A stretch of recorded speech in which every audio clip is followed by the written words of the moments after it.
The Ray-Nephew Jamaica Premier League ventures to the north coast of the island, the parish of the champions, the parish of St. Anne, the Garden Parish. A beautiful one it is for match week 19, and Lime Hall, the host, take on Dunbeholden in the first fixture.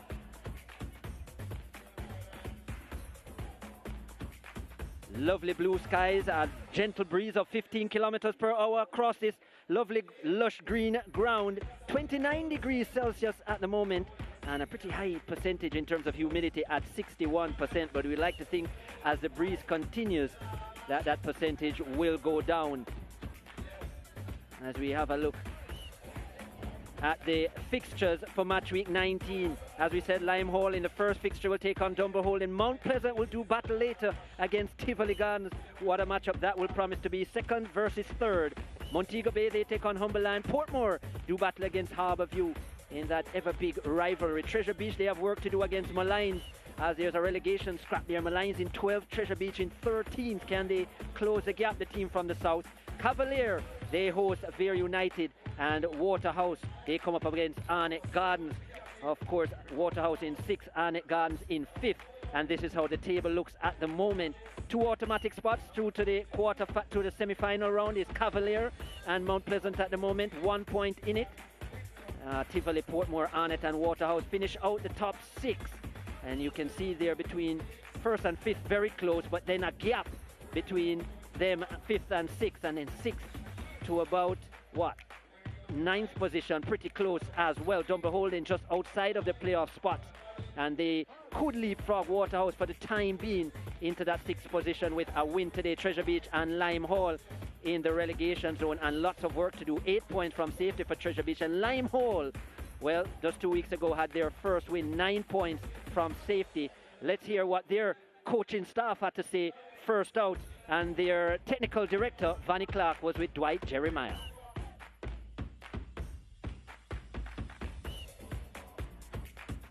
You're coming up against a team that is having a poor run of form at the moment. Could you give me an idea of what you would have focused on coming into this game over the last week? Well, over the past week, we came off a tough loss in our last game, and so we really tried to work on the morale. A part of it was also to work on our own game. We wanted to be a bit more offensive. We really have to go all out now. So for us, it's a lot of focus on ourselves and really trying to get things right from our end. Well, getting it right is going to be very important for you, because with every loss, the task of survival gets closer to being impossible. Are you having enough players in your team now that believes, and are those players more important to you than even the more talented ones? Yeah, it's about trying to find those that want to believe, those that want to roll their sleeves up and really dig in there and fight. You know, we've tried to go with different combinations, but the difficult thing is really trying to get everyone ready at the same time, everyone wanting to give 100% every time. What we've had over the past few games, past months actually, is, you know, we've had parts of the team playing, we've had individuals coming, turning up, and then next game, you know, you're thinking, okay, is it in a run of form, and then that person goes off and, you know, another one comes up, and so it's really trying to get that consistency and getting everyone firing on all cylinders at the same time. Hopefully we can start that today. Yeah, one of their most senior players in the squad, Darius Stewart, is their player to watch. 29 years of age, the midfielder, comes back into the starting lineup. Had a bit of a niggle before that, and really provides that extra cover in front of the back four. Darius Stewart, who did play football for a time in Barbados, and yeah, good in terms of the creativity as well. Not a natural goal scorer by any means, but gives that added solidity. Yeah, and Lime Hall, they certainly need to be a lot more solid than last time out, where they lost by 4-0 against Cavalier. Well, Dunbeholden, they are looking to find their feet as well. 6 match weeks without a victory, and Lenworth Hyde, he had these words to say.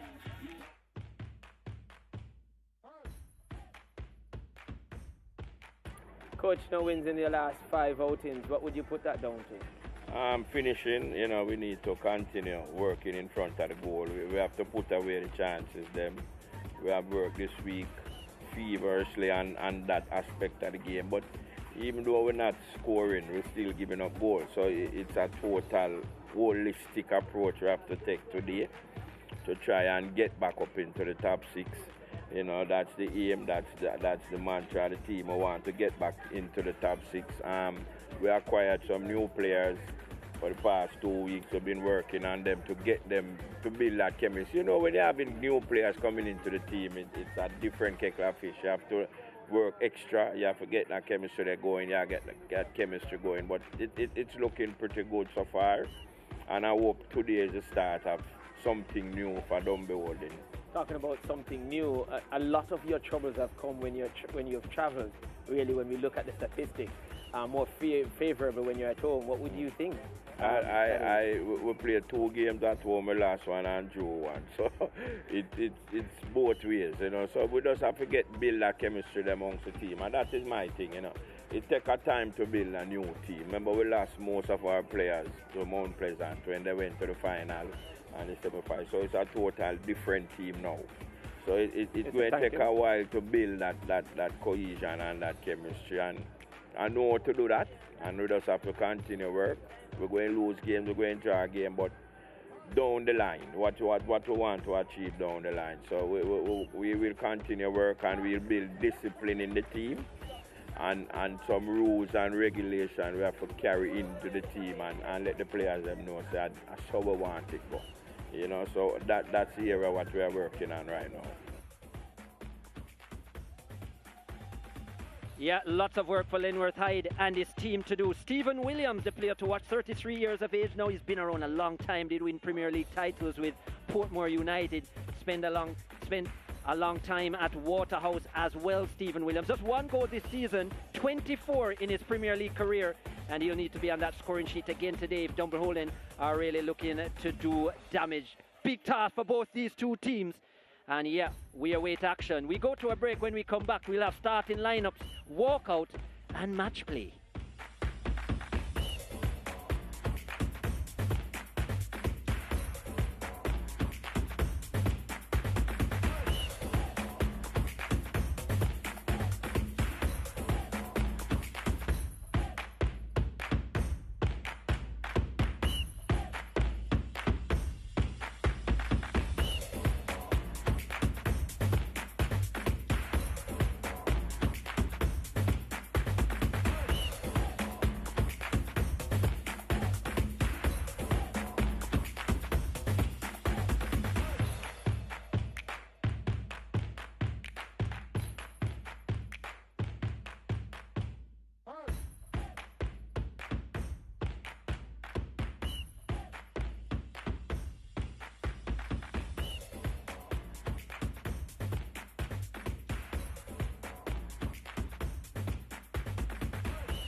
The Garden Parish is kick-starting match week 19 in the Ray and Nephew Jamaica Premier League.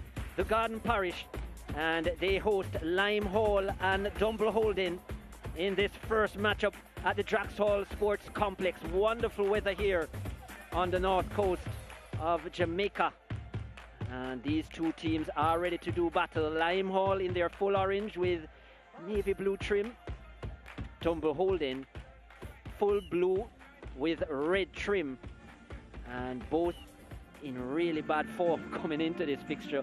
Limehall just managing 1 win this season from 18 matches, 4 draws and 13 defeats, and a heavy one last time out against Cavalier, the league leaders.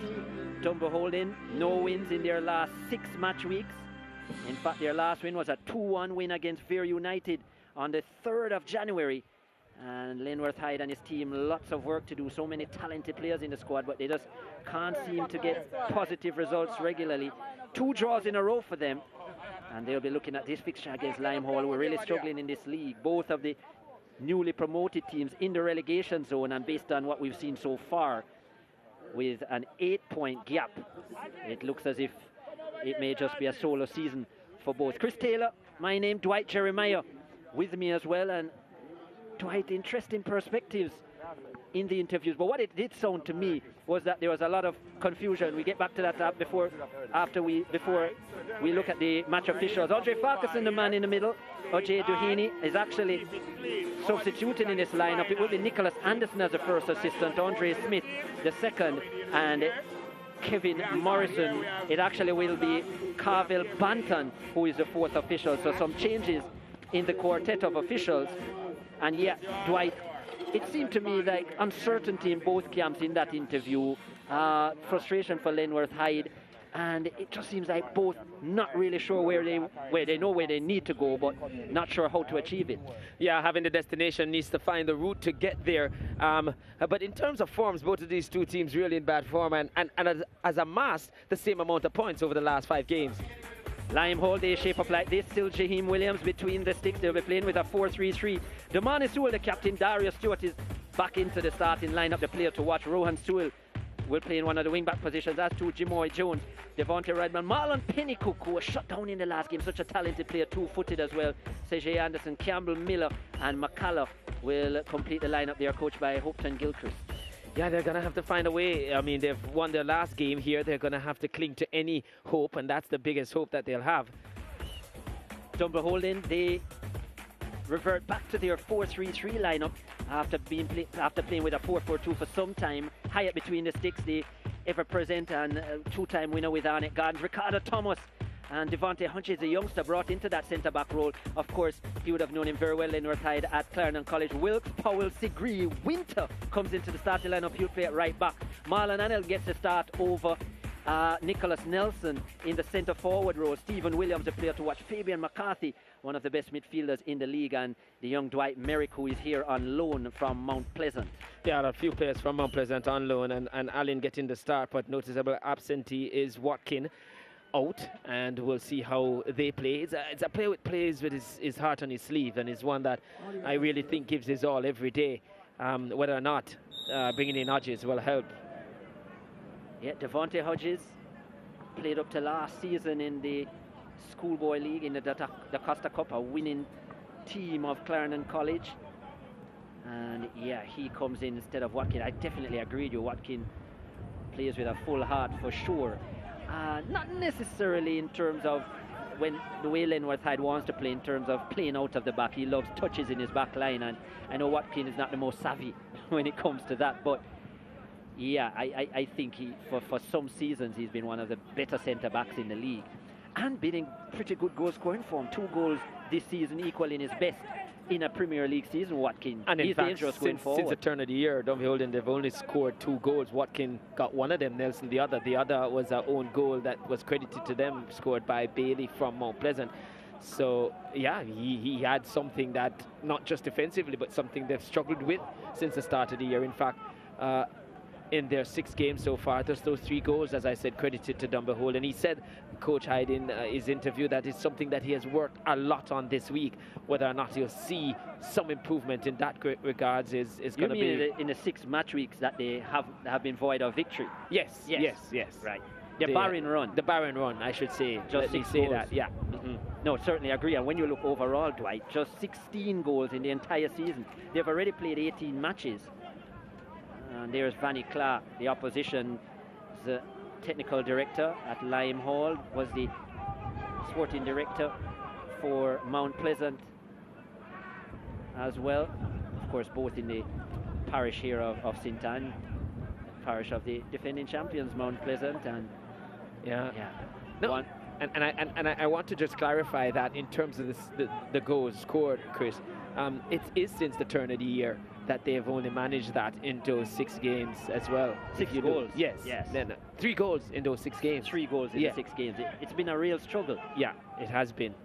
And, well, I mean, one positive, even though he doesn't get the start today, Nicholas Nelson, which I just think Nicholas Nelson just needs to get his career together fully. I find that he's spending too much time on the bench, and I think with his kind of talent in this league, he should be a player that is rivaling at the top of the goal scoring charts in terms of goal and boot winner. But again, for one reason or another, he's not starting this game. Finally broke his barren run, had scored 6 goals early in the season, and then went on a long run without scoring. Scored in the 1-1 draw last time out to take his total to 7. But he needs to be playing week in, week out, and whatever is distracting him from doing that, I think, he really needs to get his act together. A player that I think, if he puts in the rightful effort, could certainly be in the national setup. And I think Lenore Theacher Hyde would certainly agree, and Ricardo Smith, that so much talent. Nicholas Nelson there, number 10, and they just want him to deliver on all aspects, not only goals, but his discipline, his commitment to the team, and so on. So we hope to see that continue for Nelson, and good to see him back amongst the goals. Thomas into the area, and it's eventually cleared, comes back to McCarthy. Dunbeholden so lucky to have McCarthy back in their lineup. And you remember he was out for some time with that broken leg, Fabian McCarthy. Many would not argue that he's probably the best defensive midfielder in the country. Yeah, I mean, it certainly was there at the top of the tree before that big injury that he got, the broken leg. And such his versatility. Started out as a centre-back at St. James High as a school. But has certainly morphed into and was certainly one of the best in the league. And when you talk about ball handling centre-backs, there weren't many better than him, if any. No, and its ability in that holding midfielder role, and I think one of the great attributes of players playing in that position is to sort of anticipate where your opponent outlet is, where they can hurt you. And for sure, he's one of them who does that very well, just knows where to be at the right time. So he reads the play very well, also looks at the player on the ball, just look at where he's looking, anticipate where he's going. So lovely to see him back in there.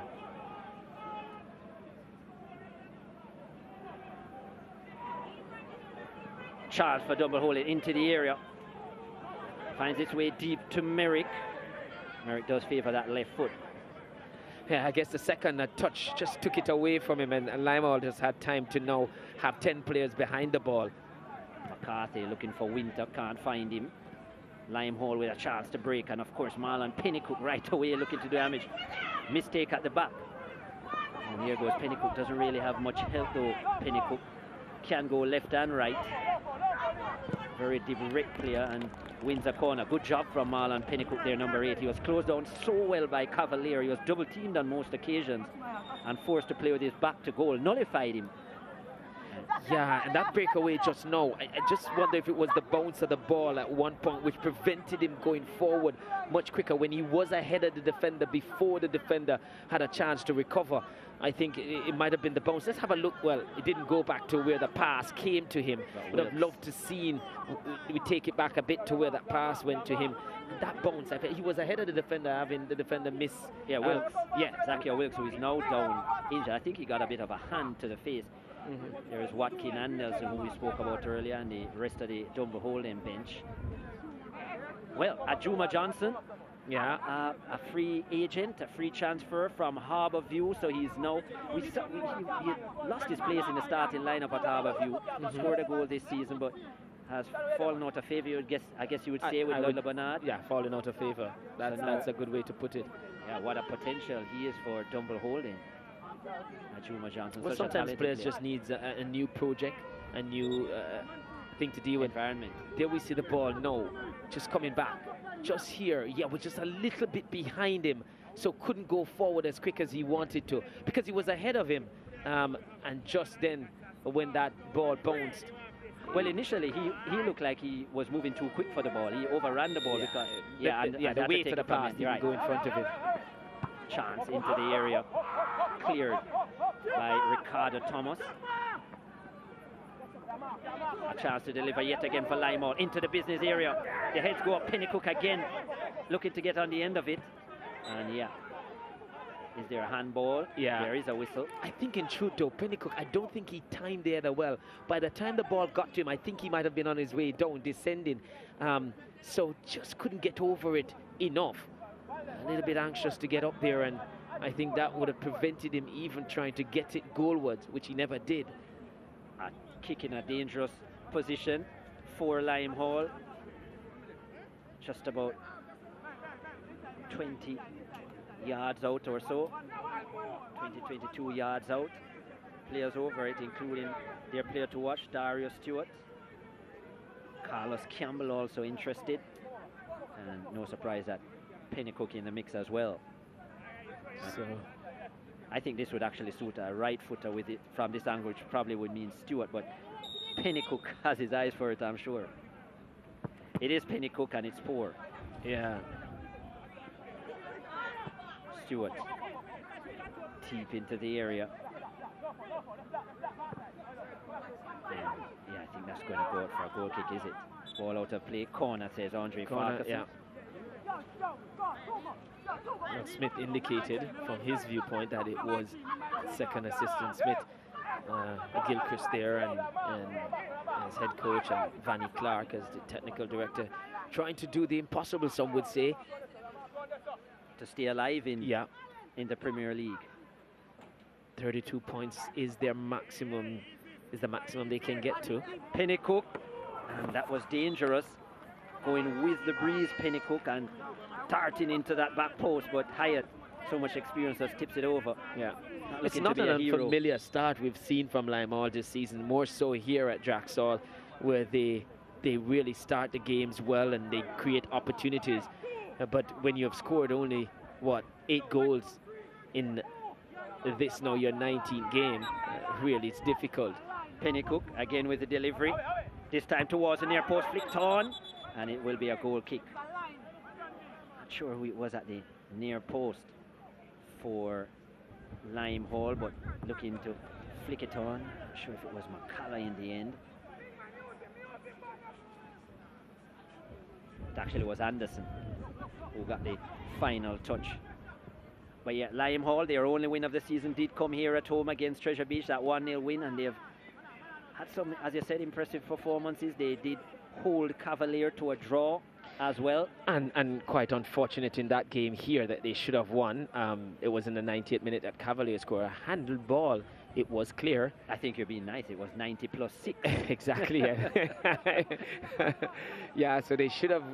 And you can never tell whether or not that would have really given them the impetus, at that time, the scalp that you would have beaten. And at that time, they were beaming with a lot of enthusiasm and hope because the season was really pretty early in the season. So a lot of that purpose has been knocked out of them. That was in early November. And when you think about it, at the time, Cavalier were challenging for the Caribbean Cup. They were in the final. They hadn't played it yet, as far as I remember. They were in the final. So a team like that, to beat them would have sent a huge statement. 2-time champions of this Premier League as well, Cavaliers. So I agree with you that you never know mentally how that would have affected this Limehall team or influenced their play. I mean, we all know we are sports personals as well. A lot of times we go off confidence, and our form sometimes is hinged on that. Correct. And even a striker, he gets 2 goals after a barren spell, and he looks a total different player. Correct. And it's all about the mental state, and they've suffered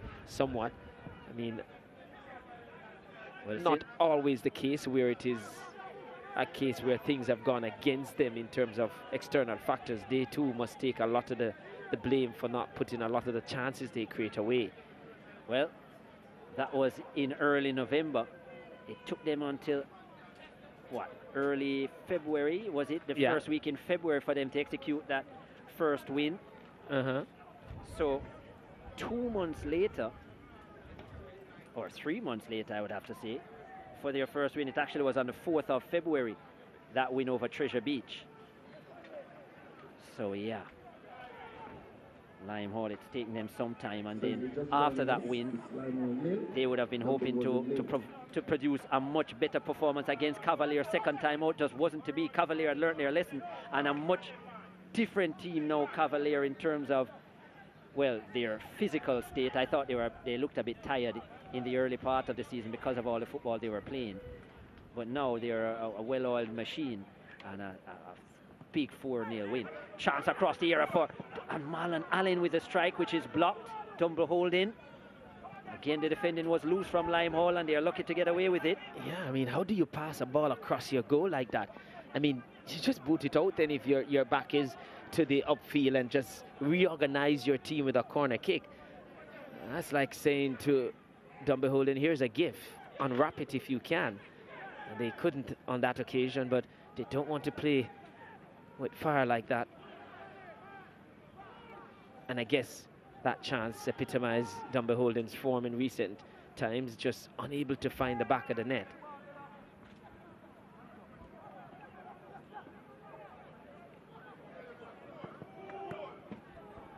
Strike on target there, and this time Williams is pretty easy, everything behind it.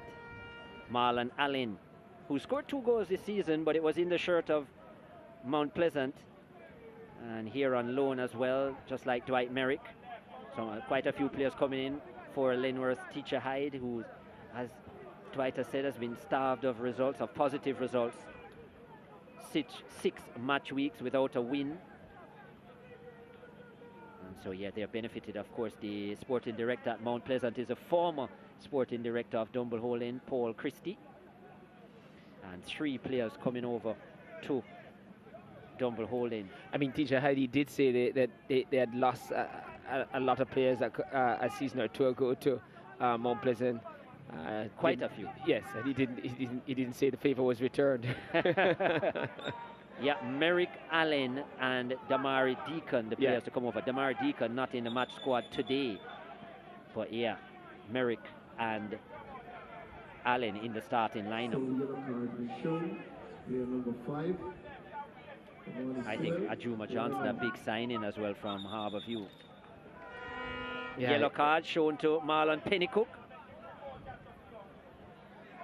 Probably for word said. Yellow card has been shown to player number 8, Marlon Pennycook at Limehall.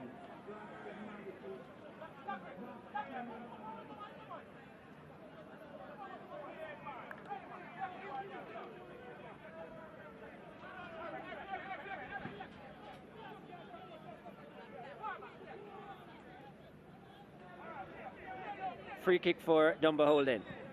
Just about 15 minutes gone. No real chances just yet, as Dunbeholden look to change that fact into the area again, and I think they'll have a corner, yes.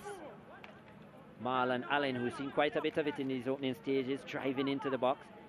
From this parish is Marlon Allen, went to high school at Ocherias High from the parish of St. Anne, so had decided after his exploits at Arnett Gardens, where he had a wonderful season 2 seasons ago, that he was going to return to the parish. Yep, so the confirmation of that yellow card to the captain of Limehall. Well, yeah, that's a foul. I have a feeling though that it's a double yellow though, Dwight Jeremy. Yeah, it is. It is Pennycook and, well. and Sewell that got the yellow. maybe something Pennycook said, or in his attempt to try and prevent the free kick taken early.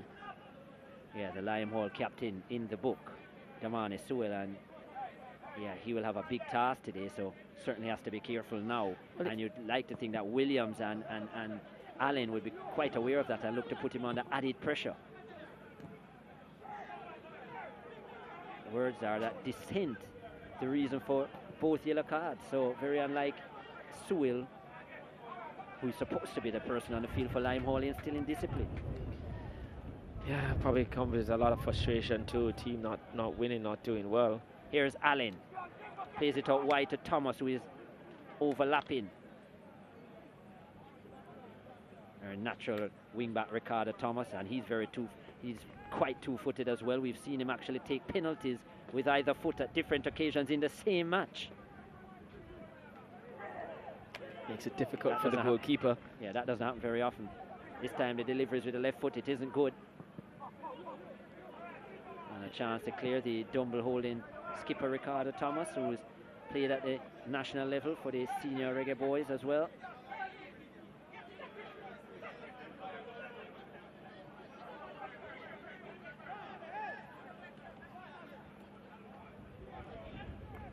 Good skill from Merrick. Can't keep it, and it will be a throw to Dunbeholden. They have had the majority of the possession so far, Dunbeholden. I was just about to say the game beginning to take the expected shape with Dunbeholden having the bulk of the possession and expected to create the bulk of the chances. Yeah. Pass out wide now with Allen. Allen has the speed. Allen into the area. Good delivery. Chance! Goal! Marlon Allen finds the foot of Dwight Merrick, who scores for the first time in a Dunbeholden shirt. Scored early in the season for Mount Pleasant. Did Dwight Merrick, or has he? But certainly opens the tally in his Dunbeholden career. 1-0 to Dunbeholden, and 3 goals alone since the start of January. And this is a wonderful start from them. Marlon Allen, he has had a good start to the game as well, and Merrick just wasn't going to miss from there. But in the end, it was really poor defending as well. I mean, Allen did well going down there, but you expect your defender to get to that one, to clear that one. And once it came across and he didn't intercept, it was always going to be an easy finish. And with the entire goal gaping, Merrick made no mistake. But it's the usual rhetoric here, Lime Hall finding themselves behind. And normally, they don't get anything from the game when that occurs.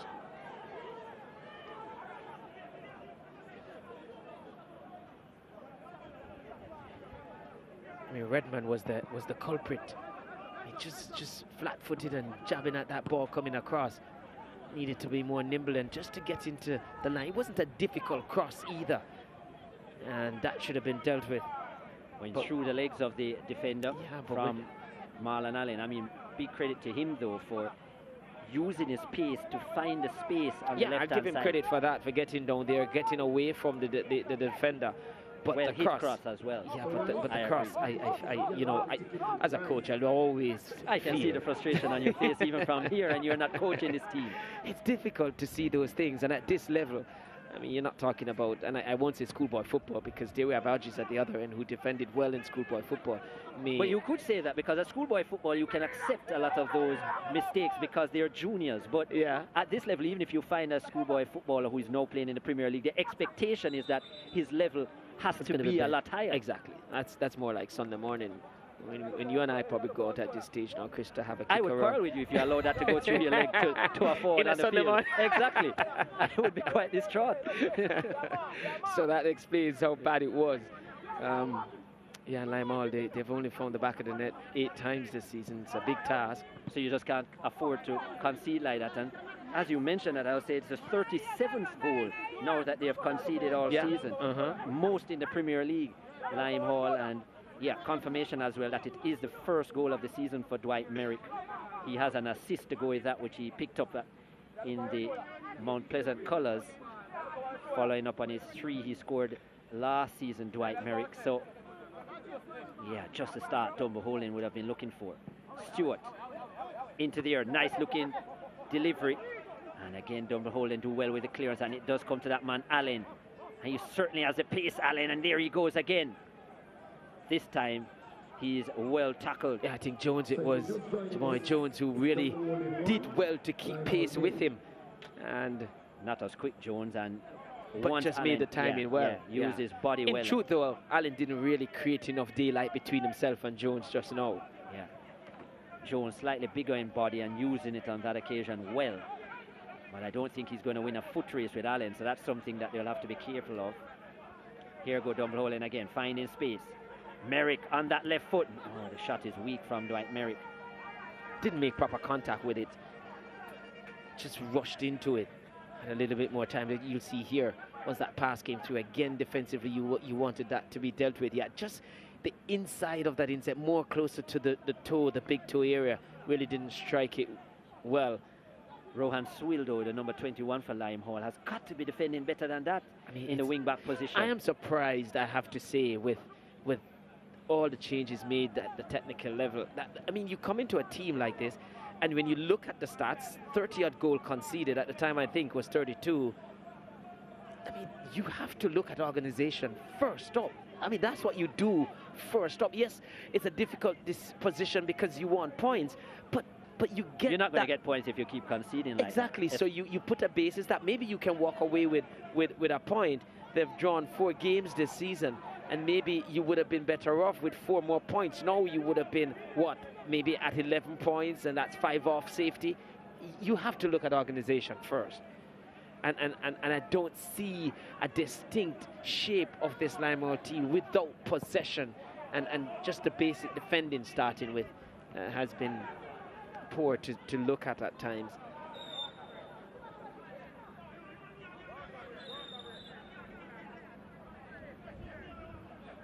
Andre Farquharson unhappy with how things are shaping up, but he signaled for the first water break as well. Pretty hot in terms of lots of sun out the heat here, but there is a lovely breeze here on the north coast. Lovely. I mean, it's aiding us a lot. Yes, and definitely. Plus, we are under a little shade as well with our cover, but it will help the players on the park as well. 15 kilometers it started with. But it feels like more than that. Pre-match, but yeah, I think it's picked up now, and hence it doesn't feel as hot. You can see the feather banners in the distance as well, blowing away. Gone with the wind, as they would say. Well, they're still rooted here, so not quite gone with it, but lots to think about from a Limehall perspective, and they'll be getting instructions from Clark, Gilchrist and company. Damani Sewell, a lot to think about on the field. His team conceding early, and as you said, Dwight, when they concede early, it's never a pretty sight for this Limehall team. Not at all. And even though Dunbeholden are a struggling unit, you think they have the quality. When you look at the bench, you see a Juma Johnson on the bench, Nicholas Nelson. These are players that can do so much damage as the game goes on. And despite them not... Further damage. And yeah, that's true. And when you look at them, for sure, it's not a situation where they've been conceding a lot of goal as well. So Janae is somewhere in the stands there with a familiar face to one of these teams playing on the park here. Janae? Yes, Chris, I'm here with Mr. Harold Thomas. You are familiar with this Dunbeholden squad, or at least some of the players. When you, in about 2021, when you guys reached the finals of the Jamaica Premier League, talk to me about the spirit in the Dunbeholden team at that time, and do you see that being reflected now? Well, it was a very united team at the time. Very close bonds between the players. I'm seeing some semblance of this. It will take time to fully mature, but I'm seeing good qualities and good things from this team now. And we previously spoke, and you told me that right now you are at Mount Pleasant Academy. It's funny enough that some of the Mount Pleasant players that were on the team in the first round are now playing for Dunbeholden. So talk to me about that transfer, and what do you think of it? Well, there's also true that some of the Dunbeholden players are now playing for Mount Pleasant. You know, so it's part of the journey of football. You move and you try and create the same good things that you have at one location. It's a good look for football that players can and try and get their ability or their professional going, I expect good things from them. Well, you talk about expecting good things, but for the last 5 matches, they haven't won a game. This match, they're kind of changing the script for right now. And what do you think is going wrong with the team in that aspect? Well, the team here today is a very good team. Personnel here is much different from the personnel who played the last couple of games. Yes. And of course, it showed in the first 10 minutes, they got a goal. So I good thing. It's a very good group of players, and they can only get better. Well, you heard it from Mr. Harold Thomas. Thank you for talking to me. Right, and you. Chris and Dwight, let's see what happens with these two teams. Rasta.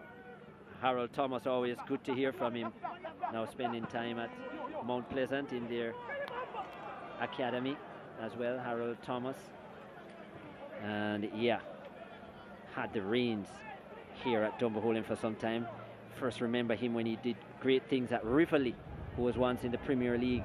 Harold Thomas, he also coached at Harbourview.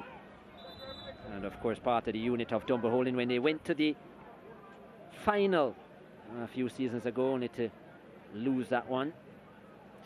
Yeah, but now at Mount Pleasant in charge of the academy. Of course, losing to Harbourview that season on penalties. Dunbeholden, a wonderful season it was for them. And then, as you said, there was a mass exodus of players to Mount Pleasant with Paul Christie and others leaving. And Dunbeholden looking to rebuild. Must state that it's a loan transfer, those 3 players, not a full transfer. Yeah. But as you said, continued business. Continued business. Between Returning the Dunbeholden, favors, I guess they say. You scratch my back, I scratch yours, and I guess a little of that taking place. Is what it's all about. And one of the players who have already made the difference here today in Allen, Marlon Allen, getting on the score sheet. No, well, Merrick. Merrick on the score. Yeah. Well, both of them. Well, both of them. Allen Both with of them the assist. combining. Right. Yeah. Allen with the assist, Merrick with the finish. So. Yeah, so bearing fruit already. Yeah. Here's Lime Hall looking to get something back, make a difference in this first half. We're now into the 29th minute, high into the area, cleared. It's been pretty easy for Dunbeholden thus far. Here's the goal scorer, Merrick.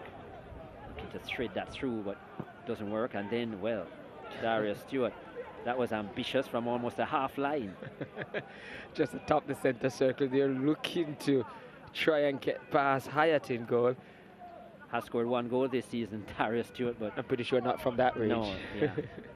That wasn't going to beat Damien Hyatt from there. Hyatt wasn't really far off his line either. We have to say, though, we've been harping about Dunbeholden in a bad run of form. I mean, 3 drawn game in their last 5 and 2 losses. But that they're still just 2 points off the top 6. Here is Burton into the air, Powell into the air, and it's cleared. So they came into this game knowing they're just 2 points off Waterhouse, I think, in the top 6. With this, because Waterhouse plays later today, they have now leapfrogged Waterhouse on the live table a point ahead of them.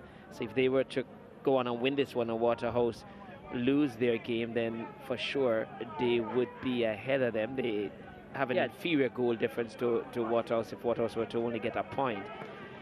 They've been back and forth in terms of 6 and 7. Yeah, but just to say that they were in such good form before or had some good results, the fact that they've gone 6 games without a win and still just 2 points off the top 6. Yeah, I'm sure the coaching staff will be looking at that and saying, well, we're not too far away, so let's consider no this panic mode button to be hit. Yeah, let's consider this our bad time in the season, a run of bad results. Let's change that and then finish strongly in terms of the first round, because match week 19 after this, 7 games remaining. And that's what you want, that if you do hit a bad patch in a season, you're not too far off Merrick the pace. to Powell. Powell inside the area, looking to do further damage, and that pass is poor from Powell, but Williams gives up on it too early as well. I think Powell could have gone across goal first time when he faked, and then no, it petered out to nothing. Allen was at the far post and would have taken that. Again, there is a hand, and it's in the face of McCarthy, so it will be a free kick, something that the officials certainly looking to cut out these, swinging at a hand. Illegal use of the arm. Not malicious, but did catch McCarthy. Damani Miller, the guilty player. driving forward was Fabian McCarthy, looking to put a press on the Limehall defense, and now, yeah, he wins a free kick for the team. So Ricardo Thomas with the delivery, the captain. This time with a right boot. It's not the best from Thomas. Can't beat the first defender, who is Stewart. And Limehall a chance to break, but it's just Pennycook. Does gain some yards, Pennycook, but I know they're looking to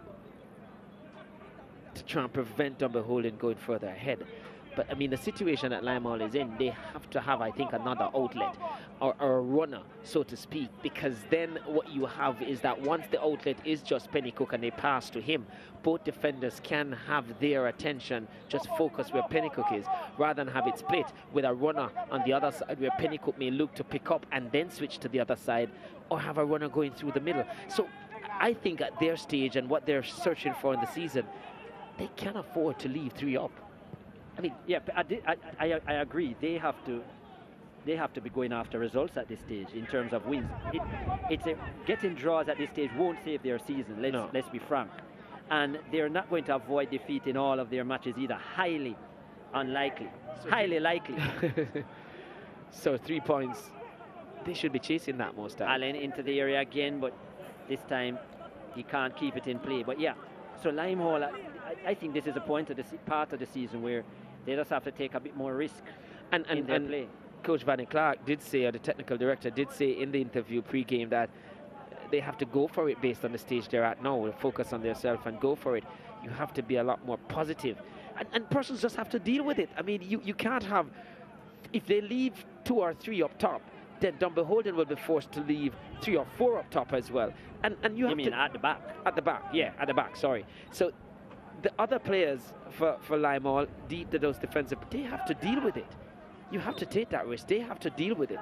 I agree with you. And even, as you say, on the other occasion that Pennycook has gotten the ball in an advanced position, he just has no help. Clark and Gilchrist with lots to think about. That's Clark pondering. But yeah, I totally agree. More risk needs to be taken. 2 or 3 players. There's McCullough. Right now there's a big gap between himself and Pennycook. And as good as Pennycook is, as direct as Pennycook is, and as dangerous as he is, for him to travel from the half line against 2 and 3 defenders, it's difficult. And looking to do all that work on his own. Yes. They are playing with a 4-3-3 formation, but we're not really seeing much of it. Well, when the 4-3-3 formation, and as I always say to person, it's a guide. If those 2 wide attacking players do not funnel inside and give those wing backs the room to come forward, that central striker will be isolated a lot. It's more of a 6-3-1 right now. Yeah, they certainly need that, or a 4-5-1 at best. They have a free kick here, and well, slowly they're committing more players forward. There's still 3-4 players sitting deep, and only 1 more pleasant player forward, which is Marlon Allen. So, well, Dunbeholden player. Dunbeholden, sorry, which is unnecessary. As I said, not willing to commit. Here goes Allen now, and still Allen gets the ball with all those players back. He still finds the ball in space. Powell, nice pass inside. The first touch wasn't good, and that denied him of the opportunity. Donovan Sigree already scored this season, Sigree, and had that touch been close to him, he would have had an out-and-out chance to score. Yeah, Allen finding Powell, Sigree, and with all the players there, still able to knit those passes together and find the intended target. So yeah, being there as well, but being in the right position is another matter. You remember to download the SportsMax app, Google Play Store or your App Store. There's so much content there. I mean, I know a lot of persons probably listening to us there as well. Cricket, WTA tennis, all those stuff for you to look at. Champions League football. Lots of stuff on the home of champions. Here is Thomas. There's lots happening here as well at the Draxall Sports Complex.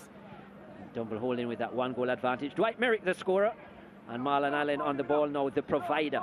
He's seen a lot of it in his first half. And this time he's dispossessed. They don't keep it long though, because of course Fabian McCarthy is there as Marlon Allen tries as well. There was a challenge, and yes, he wins the free kick. Damani Sewell comes to argue, and Sewell is on a yellow card. And well, it's the goalkeeper that got it this time, but it was in the direction of Sewell, so I could see the anxiety. And maybe Sewell should be the last one to go over there to say anything. Maybe they need to put some of that effort, that energy into their playing. Let's have a look. There was a clip. There was a clip. Not much in it, but there was a clip. Didn't play the ball. Let's look here. Yeah, that's and didn't look to play the ball either. That's so yeah, foul. for sure. Clear foul. Good call. So there's nothing to argue about there. Good call from referee Farquharson. So 3 cards for Limehall, all for dissent. It's been Jaheim Williams, the keeper, the latest of them. Damani Sewell and Marlon Pennycook as well in the book. And Sewell, with arms raised, was approaching the referee over, as well. yeah. What nonsense is that? McCarthy to take this one. Dangerous position. Can Dunbeholden find a second here? McCarthy, it's a bit too deep, but Merrick keeps it in play. And that is not cleared well, and it will be actually a corner. Miscued clearance. Dunbeholden with all this possession, an opportunity in the 18-yard box, really should add more goals to their tally in this first half. Merrick trying to put it in here, back to Sigri. Sigri, nice pass into Williams, out to McCarthy, can score and been known to score. McCarthy with a chip over the top, looking for Merrick right idea, but Merrick hesitated, and once he allowed it to bounce, it was going to go out of play. Fabian McCarthy at one point, we just thought he was going to strike that from distance. But even Stephen Williams, I felt when he came to him, yes, back was to goal, but the pressure wasn't on him. He could have turned. Yeah, I felt as a striker, instinctively, I was looking for him to turn. Just wonder if the communication from his teammates wasn't there, so he didn't want to take a chance. Sure, yeah. Played what he saw. Again, but maybe then you say to him, as a striker, as a player, you expect to glance over ever so often. Know what is around you, but yeah. It also shows the importance of communication on the field. A lot of times, I think, even locally, players don't necessarily understand the need for you to be constantly communicating to your teammates to let them know exactly what is happening, and not necessarily just to say man on, but where the person is. Yeah, man on your inside, man on your outside, turn left, turn right. You need that. A man say, oh, get back, but get back where? Yeah. You understand? I'm sure you as a coach must say that to your team at a schoolboy level as well. I tell you what, it's not just about saying something, it's direct instruction, as we see a strike over the top. Well, Williams was listening to you and this time decided to let fly. Yeah, maybe there's some wiring to him. And this time the defender was even closer to him as well. Just using the body of the defender to roll and turn. The chance that we're talking about, or the opportunity that he let pass, he had more time and space to execute. So a thunderous left foot does Stephen Williams, and that one was tipping late, but not enough to trouble Jaheim Williams. But I'd like to see that from my centre forward. A threat. Yeah. I'm sure what Lenworth Hyde would say is that he would want more touches from Stephen Williams in the 18-yard box. Most of his touches so far outside of it. But yeah, 40 minutes down, Dunbeholden still with a 1-goal advantage. Dwight Merrick, the scorer in the 18th minute from a Marlon Allen delivery. Well, Mount Pleasant to Dunbeholden, the connection. Yeah, it certainly is, and he's in a familiar place here, Environmental.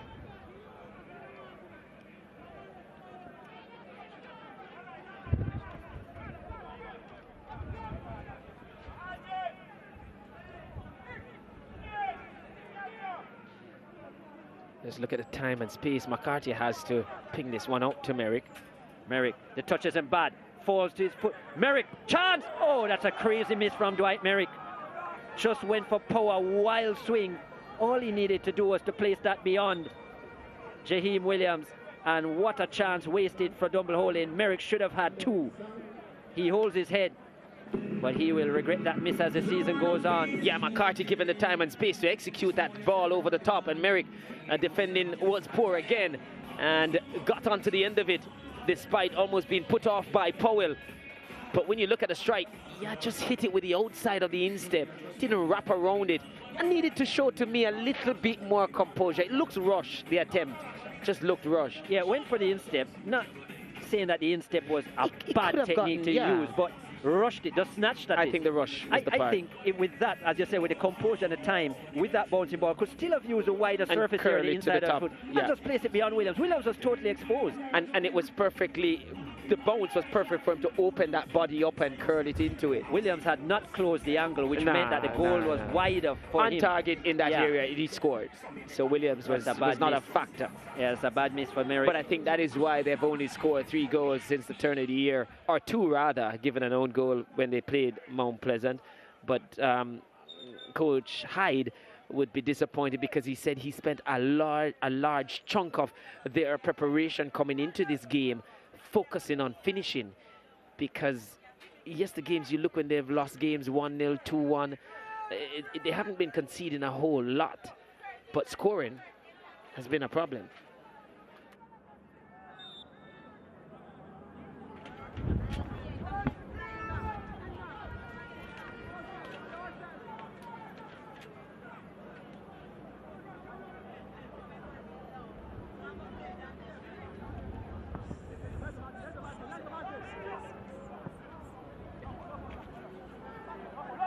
Inside the area from Limehall, that's out and behind, and it's a goal kick, confirmed by Andre Farquharson.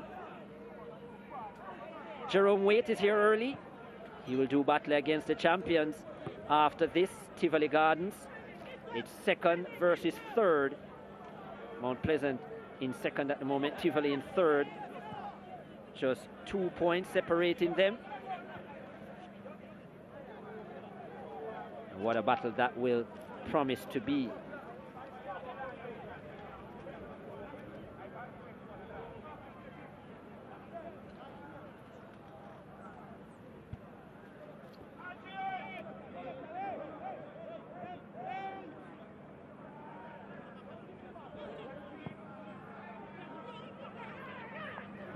Merrick is offside, and yeah, Merrick with what a wonderful opportunity a couple of minutes ago to add a second for Dunbeholden, add a second for himself. Did say that Dunbeholden had scored 3 goals. 3 goals in the last 6 games, but only 5 goals since the turn of the year, because on the 3rd of January there was that 2-1 win over Veer United, which is the last time they had victory. And yeah, since that, as you said, just the 3 goals. 2-1 all draws in the last couple of games. And then in that, was it a 2-1 loss to Mount Pleasant, there was an own goal. So they didn't score that. So if you're counting that. Yes. Yeah, so it's actually, as you said, they've only scored 2 since that win. But 3 credited to them. Here they go again. It's been a pretty good start. That touch is heavy from Ricardo Thomas, and they will earn a throw though. Small on that end.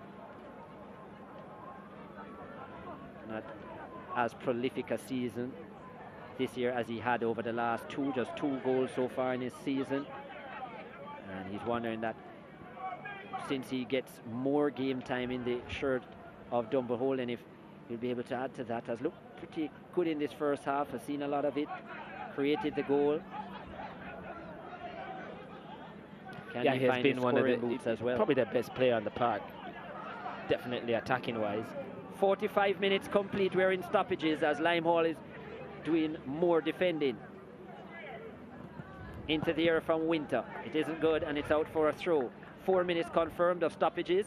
Carville Banton, the 4th official, has his board up. And it's been all Dunbeholden in this first half. So far, just 1 goal to show. And Limehall, they're playing this, and I don't know if they'll finish out the half with just 10 players on the park. Still down a man. Yeah, haven't made the substitution, and he's still lumbering around the side. Marlon Pennycook, who is not the player they would like to see, and well, another opportunity missed for Dunbeholden. Stephen Williams this time inside the area, and there's a smile on the Dunbeholden bench. Nicholas Nelson and Chavoy Watkins, two members who you would probably have expected to be in the starting lineup. Here's a chance for Williams. We just said that Williams wasn't seeing enough of it inside the area. This now a wonderful opportunity. Yeah. You want to see a striker taking that for taking himself. That shot. Not looking to not looking to set up. Maybe Nelson was pointing that, hey, if I was there, I'm going for goal. He was pointing. Yeah, Williams. And he probably would, because we've seen him go from even more acute angles than that. Well, Williams is still looking to open his account this season. Scored 5 last season, did Stephen Williams. Finished the season very well as well for Dunbeholden. But this season has been a different story. Here they go again.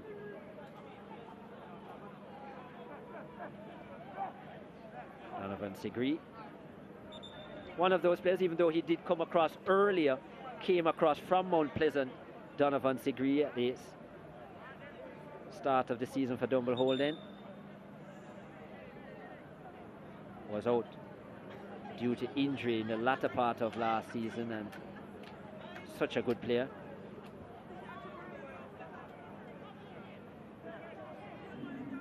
At one stage was credited with being the best left back in the island in the Premier League when he had on the Mount Pleasant shirt. Did wear the number 18 there, Donovan Sigree, and a very versatile player because of his ball handling skills. He does play in the middle of the park as well, which he's doing here. Yes. On the left hand side. He's very left footed, but did play at left back, and was a wonderful player in that position for Mount Pleasant, and was a part of that title winning team last season as well.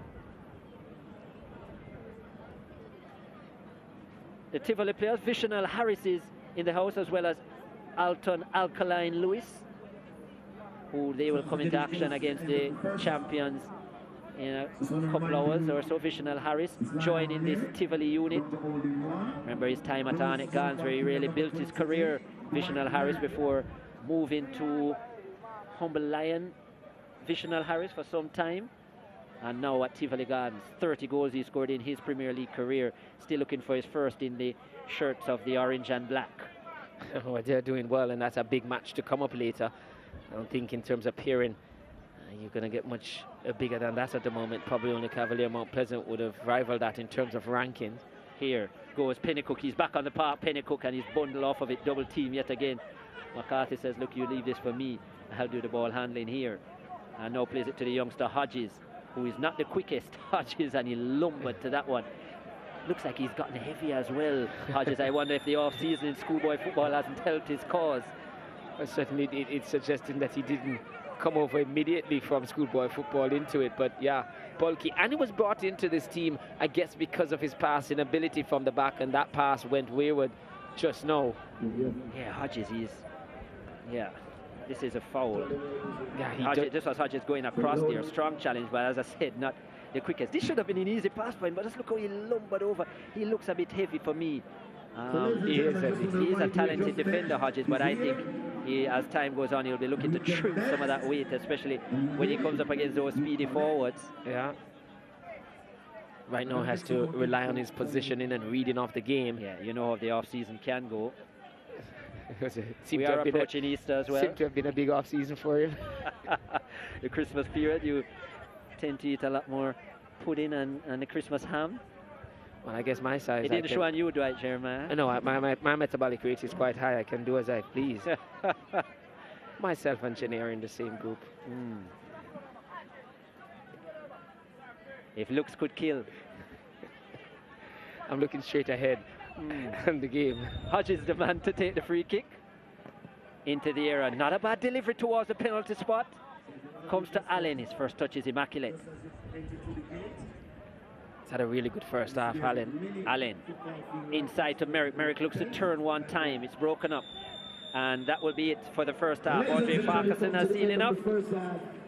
Dunbeholden have dominated the first half. It's just one goal in it, but they have enjoyed majority of open play, and they have had all of the chances. Dwight Merrick, the scorer. Marlon Allen, the man with the assist. The goal came in the 18th minute for Dunbeholden, and probably should have had another. Dwight Merrick. After 45 minutes, Lime Hall at home are struggling. They trail by a goal to nil.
Welcome back to Draxall here in St. Anne, where Limehall, they are in a battle with Dunbeholden, and they trail this contest by a Dwight Merrick goal to nil.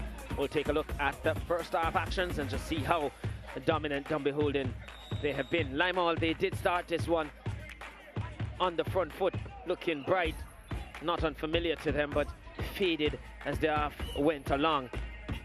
And Dunbeholden here just looking to get on the attacking side, and it was Allen who went down the wide area across inside, falling to Merrick. He must have been surprised when that one came across to him, because it shouldn't have. Jones, the defender, who made a mess of it. Once it fell to Merrick, he had the entire goal to aim at, and he left Williams with no chance in goal. And just like that, Dunbeholden, they broke their goal-scoring drought, and they lead at that point by a goal to nil. Will take them into the half. Merrick again on the end of it, looking to try and double his tally in this game, but didn't make proper contact. A lovely swivel and turn there from Williams. Just didn't dip in time. And then again, it was Merrick on the end of this one. And that one should have been two for sure. Spud off the outside of the instep and didn't really show the composure required. And Jones, you felt just a bit too nice, too kind. And that ball going, Williams rather, going across goal. That one should have been an attempt from him. And that's all they wrote for the first half. Pretty much all Dunbeholden in that first half. They were the ones carrying the attacking intent. And the statistics will show that Limehall is yet to register a shot on target with one just attempt. And Dunbeholden 5 attempts, 2 on target. 8 fouls committed by Limehall, 5 for Dunbeholden. 3 yellow cards received by Limehall, all for dissent. 1 offside called against Dunbeholden. 4 corners for Limehall, have merely made those count. Half the amount of that one Dunbeholden they have had for themselves. 54% of the possession for Dunbeholden, and that's how we go into the halftime break, with Dunbeholden leading this one by a goal to nil. We return with second half highlight on the other side, or second half action rather, on the other side of the break.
Brownie, if I make the slim as mash up, me and you today. No dinner for you. Watch me.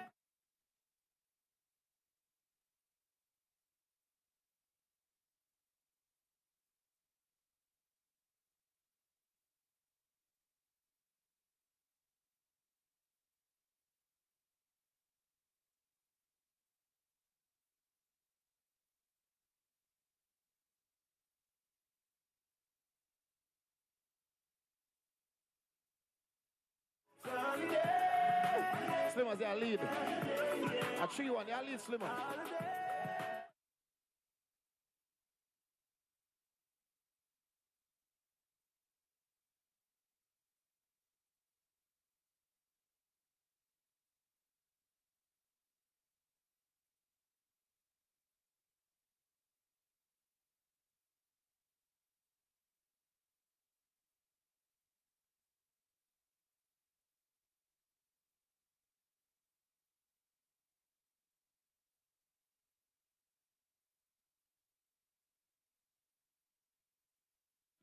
Youngster rock.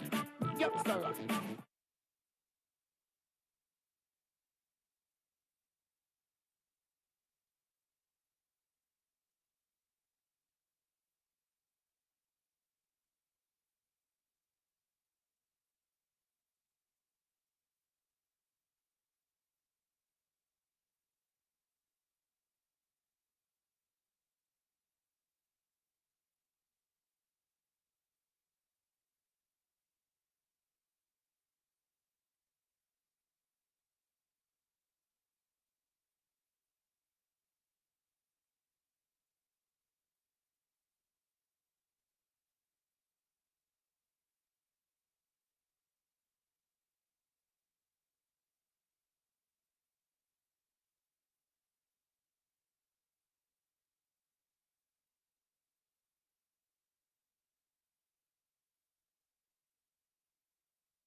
Lots of action on the Home of Champions live later today at 3:30 p.m., 4:30 in the Eastern Caribbean. The JPL and SportsMax 2. It's Mount Pleasant, the champions, against Jerome Waite's Tivoli Gardens. Second versus third.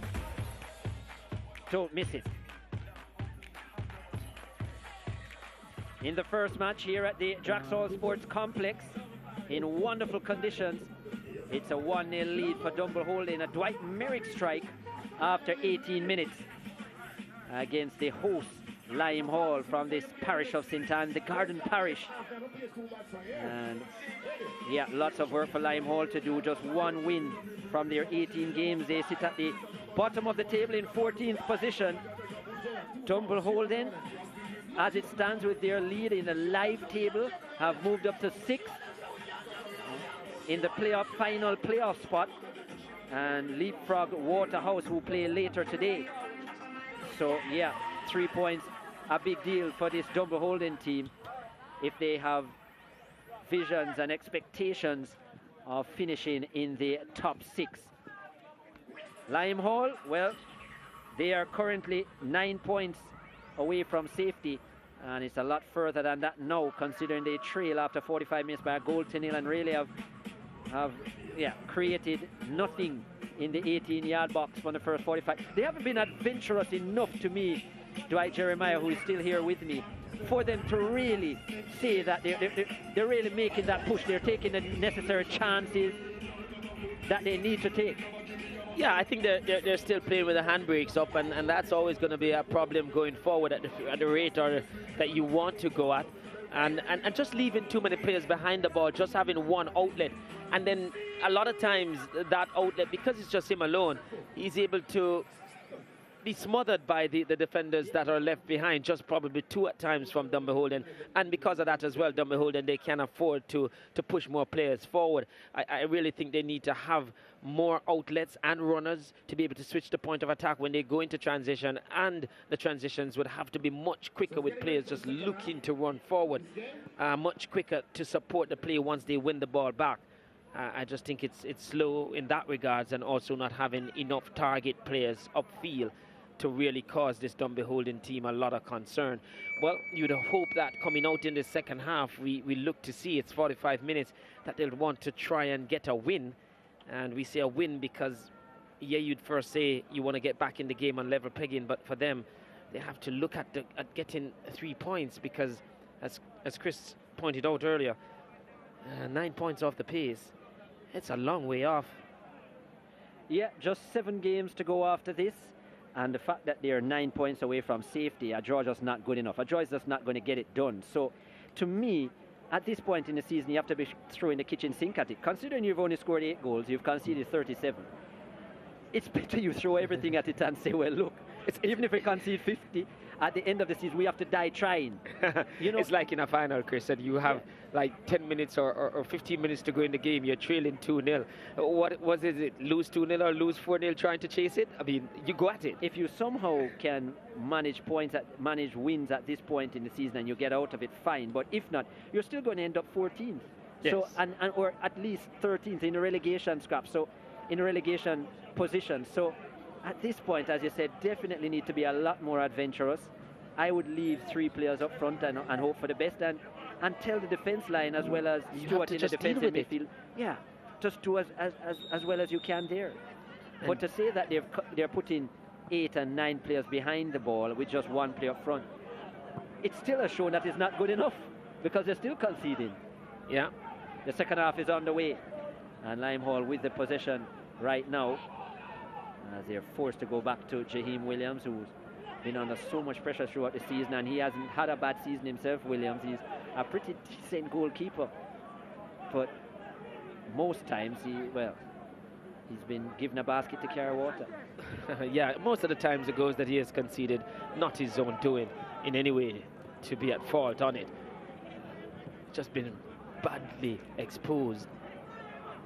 Here they go now. That pass is totally off from Campbell. He was looking to free Anderson on the wide side. Now it's through to Williams, who's looking to use his strength. Sewell clears, and Dunbeholden, they continue where they left off. They have a corner to start the second half. And in a fairly poor team, you can look at their skipper in the man is Sewell and say that he has been, if you could say, a standout in a team that is being relegated. He has done fairly well for the most part, and I guess because he's called into action a lot, you wouldn't say you're ball playing defender, but then again, in this team, you probably can't afford to play that well, and a lot of other defenders look good in the teams they're playing because they have good partners beside them as well. But he has been decent, I want to feel.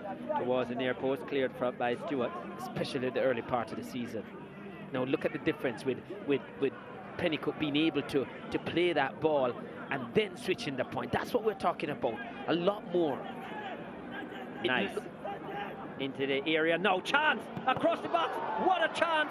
Marlon Pennycook at the back post. Hit the upright. And it's out for, well, actually it goes out of play.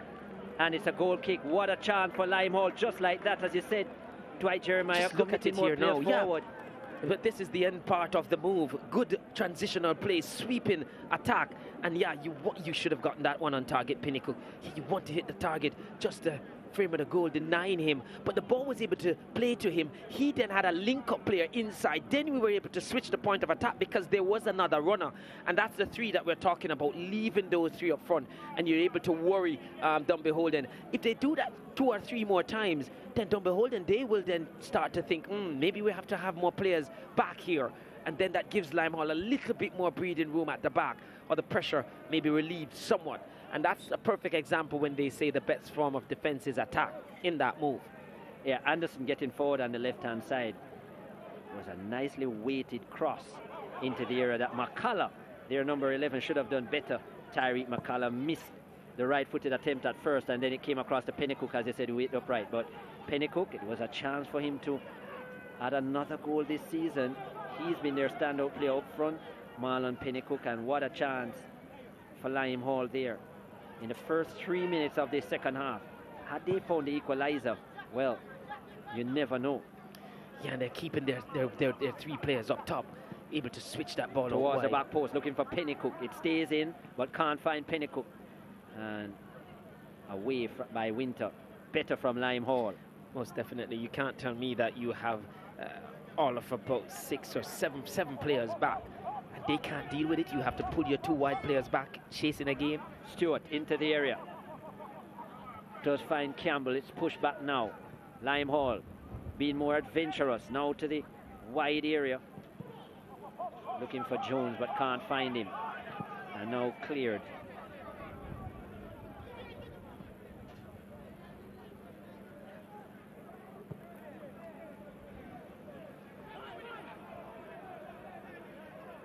That was a dangerous pass, a poor pass, and now it's turned over. Here goes Merrick. Merrick inside, looking for Allen. Allen can't keep it in play. Allen was heading towards the back post. It was a teasing ball from Merrick, though. Really inviting. Looking to return the favour. But that was Limehall's own doing again. I think it was Sewell with that bad pass. Commentator's curse. Here's Sewell yet again, the captain. He's had, as I said, definitely a decent season. Sewell started well. And when you look at Limehall's performances, their 4 draws came in the first 8 matches of their season. Their first 4 draws came by the 10th of December. So their start wasn't bad, but as the teams got a little bit more used to them, or found their run, the stronger teams, and Limehall's thin squad, and then the administrative problems came about in the club, and then I feel the lack of went south. Those close losses that they encountered, or even drawn in the case of Cavalier, would have just changed, I think, the whole psyche, the whole belief of the squad. And sometimes you just need to rub the green or create your own luck. Yeah, the wheels just came off after that. And you know what tends to happen a lot of times with teams that are new in it? They tend to tell themselves, oh, we have time, we'll get it right. And you just want to rackle up enough points early in the season. Stewart now, wide ball towards the back post. That's a good delivery, the heads go up.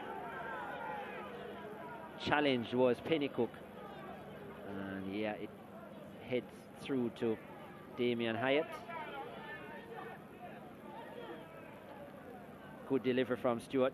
There were 2 players in an orange shirt attacking this one, and so was Thomas, who Ricardo Thomas, the captain of Dunbeholden, did take his eye off the ball, always dangerous. Yeah, but I don't think the appeal from Limehall, there was anything doing there, if more so Pennycook backed into him after heading it. 52nd minute. It's still the 18th minute strike from Dwight Merrick that separates these 2 teams. Limehall in the full orange, Dunbeholden in their full blue with red trim. Lime Hall from the parish of St. Anne, where we are. Can they produce another good performance at home? The first 45 minutes certainly wasn't, but the second half has been better. Yeah, so far. But they started, in all fairness, the first 10 minutes of it, they were pretty much giving as much as they were getting in terms of intensity and a little bit of activity. They had, I think, 2 or 3 corners in successions as well out of the 4 that they had in the first half. So what they will hope for in the second half, Chris, is that this spell lasts longer than it did in the first half. They can see a fruit. That would be better. That Yeah. would be better. That would be better. I think they'll be rushing to pick it. They're hoping that the soil has enough fertilizer. Now Dunbeholden on the front foot. Allen takes a deflection. Will be a corner. Some more defending for Lime Hall to do.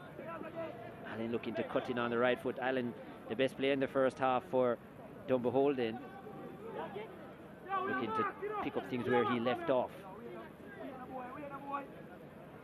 Yeah, has been quite good in that first half and created, and was always a bother for Lime Hall going down their right side, which is Dunbeholden's left.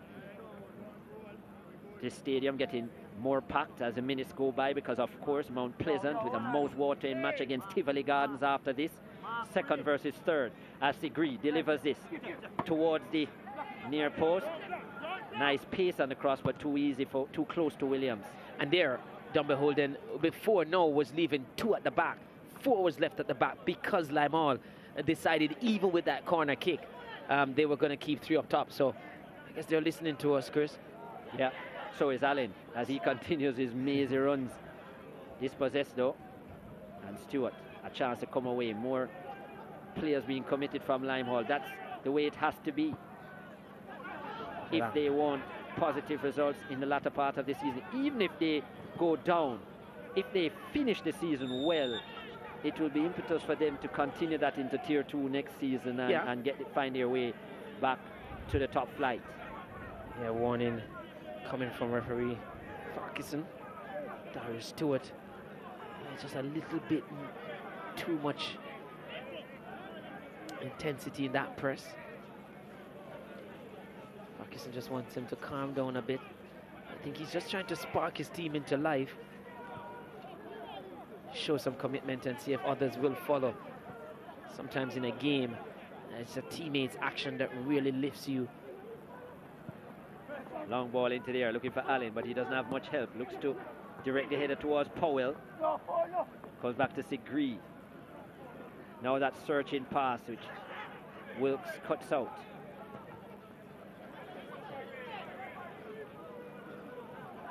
Thomas back to the experienced Damien Hyatt. Puts it back where it's coming from. Pennycook was quite physical and Wilkes just now. He always is. I guess he has thwarted his attack so much he was trying to put him on the Dunbeholden bench, but it would need paperwork as well. The spin on it is going to go over the head of Campbell, who plays a difficult pass out to Anderson, and no surprise that with the wind, Anderson can't keep it in. But yeah, Dunbeholden, Mount Pleasant, I'm saying Mount Pleasant here, Lime Hall, they're really looking to make this pitch as wide as possible in the second half. Once they get to the middle third, they're looking to switch it to either flank, to stretch this back line of Dunbeholden. The surface here at the Draxall Sports Complex, not the softest or the smoothest, so at times the ball hard to control because it does bounce up on you. And McCarthy has... Crowd was saying Allen just handled the ball there. Yeah, probably a ball to hand, so Farquharson allowing it to pass. Good skill here from Wilkes, getting forward Wilkes, the centre-back, into Powell. Keeping possession well, now to Sigree. The touch is a bit heavy, but he keeps it. Sigree. Merrick out wide. Here Lenny High just asking for patience to come back round. They listen back to their centre-back, Hodges. Hodges now across to Thomas. wants it to come to Marlon Allen. So like an orchestrator, he's really doing his thing from the bench side. Here's Allen. Well, that pass is cut out, comes back to McCarthy, the calmest head on the field. Thomas. That pass was a little bit too straight and towed out, but it will be a corner to Dunbeholden, yet another.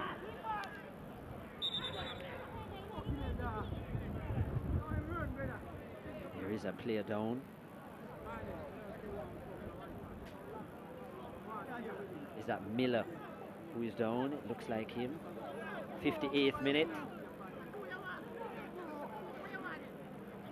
I guess they need to do things, and they need to do things fast. This Lime team, their movements on the bench, consultation, well, instructions being given out by head coach Gilchrist, Upton Gilchrist. But there he is. We see Kevin Clark in the mix there, Theon J. Bennett as well. Same thing.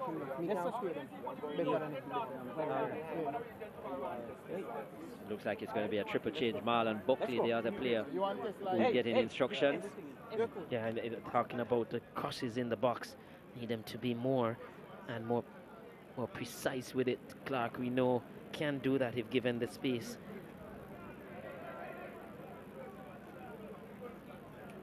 Clark did start in the 4-0 loss against Cavalier, was deployed in the left back role. Which, yeah, unusual. And Bennett did start as well, but rather than a 10 was playing more like a 8.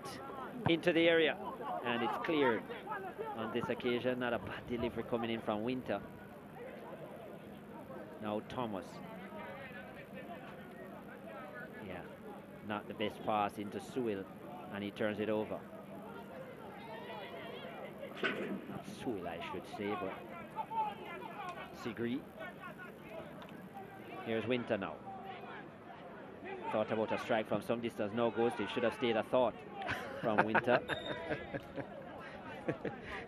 The substitution player. Leave that with you. I'm not. The substitution's coming up for Lime in number 11. Kevin Clark.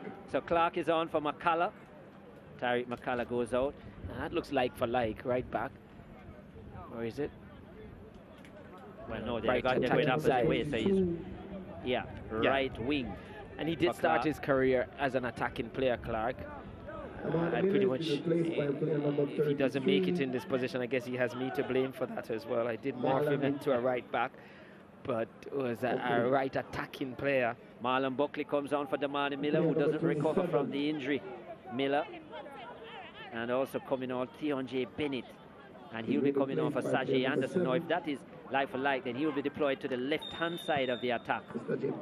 Will be Bennett, who's generally played as a more of a central player. So the two Trelawney-based players, left and right of the front three.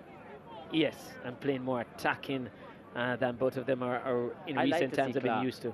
I like to see Clark in that more attacking role. I think as a left back, you're holding him back. I think Clark, with his ability to pick a pass at the schoolboy level, albeit Kevin Clark, that what he would add in terms of the attack is good for Limehole, because they need positivity going forward. And his deliveries from wide areas, usually accurate. Yes, normally can put it on a dime. Is not a natural goal scorer, but if he can provide for Pennycook, then they might be better off. And he has speed as well, Clark. Yeah, and with that now, I'm going to look to see how they will work with that. Their number 10 player would probably want to be arriving as well, just to give him a little more target to aim at, and probably have, once it comes to Clark, then the likes of Theon J. Bennett, who has gone on that left side, would tuck in and give the chance for the left back to come up as well. That's about being more adventurous for this Limehall team. The big thing for them, though, is to be able to find these players.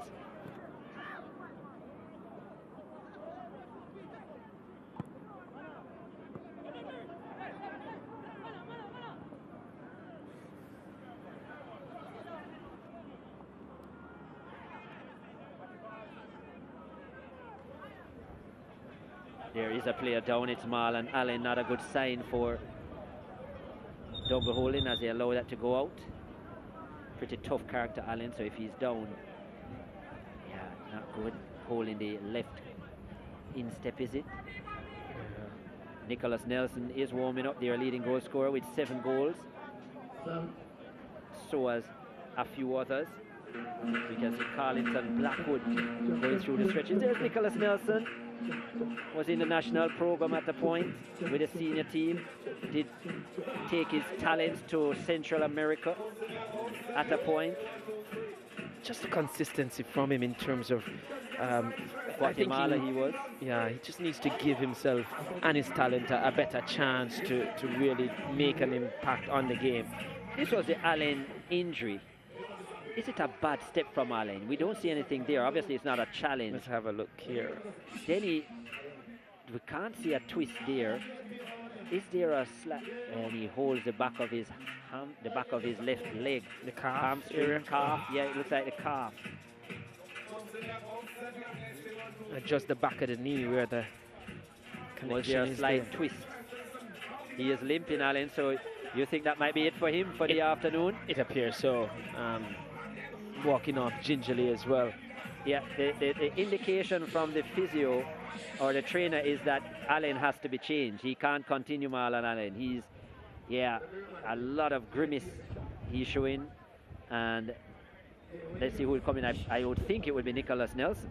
Yeah, one of those strange injuries because, as you say, with 2 or 3 replays, didn't see anything just significant. A slight twist, yeah, maybe. Ajuma Johnson is also warming up. Love to see what he will bring in this Dunbeholden team. So talented, so creative, Ajuma Johnson, and can score the odd goal.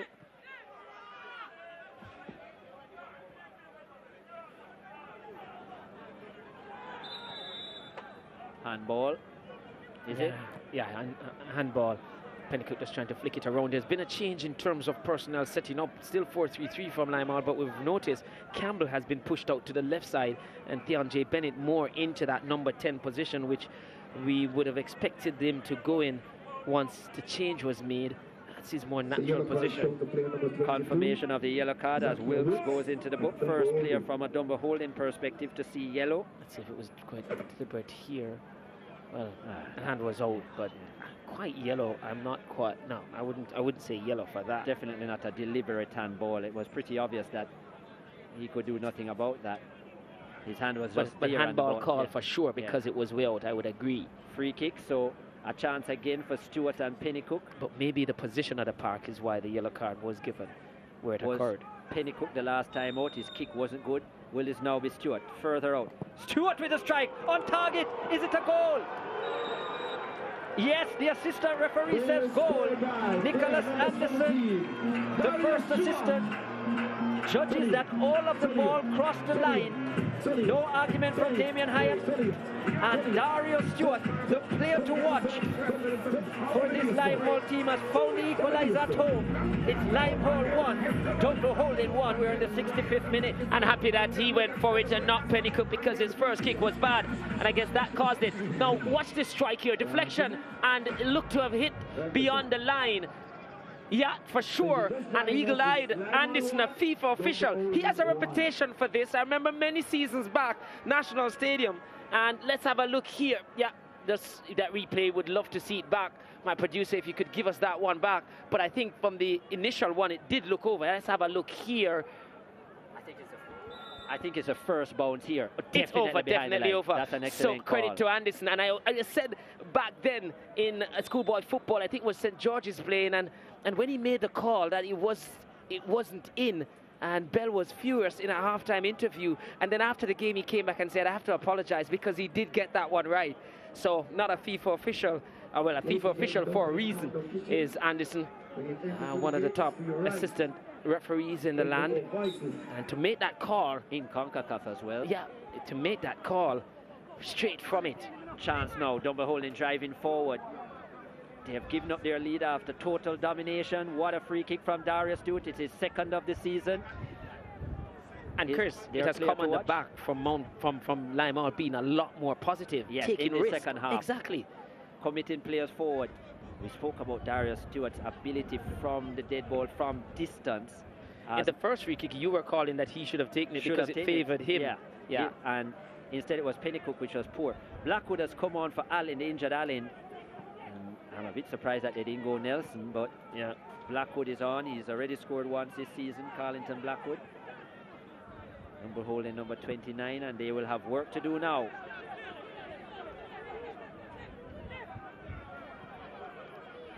And that's come from Pennycook having more players around him and just splitting the concentration or the attention of the back line for Dunbeholden, having more things to deal with. It was a Wilkes handball that led to that free kick. What a strike it was. And from the replays, it was pretty clear it was heading on target, had it not even taken the deflection. So it will be credited to Stewart. Yeah, it was on target for sure.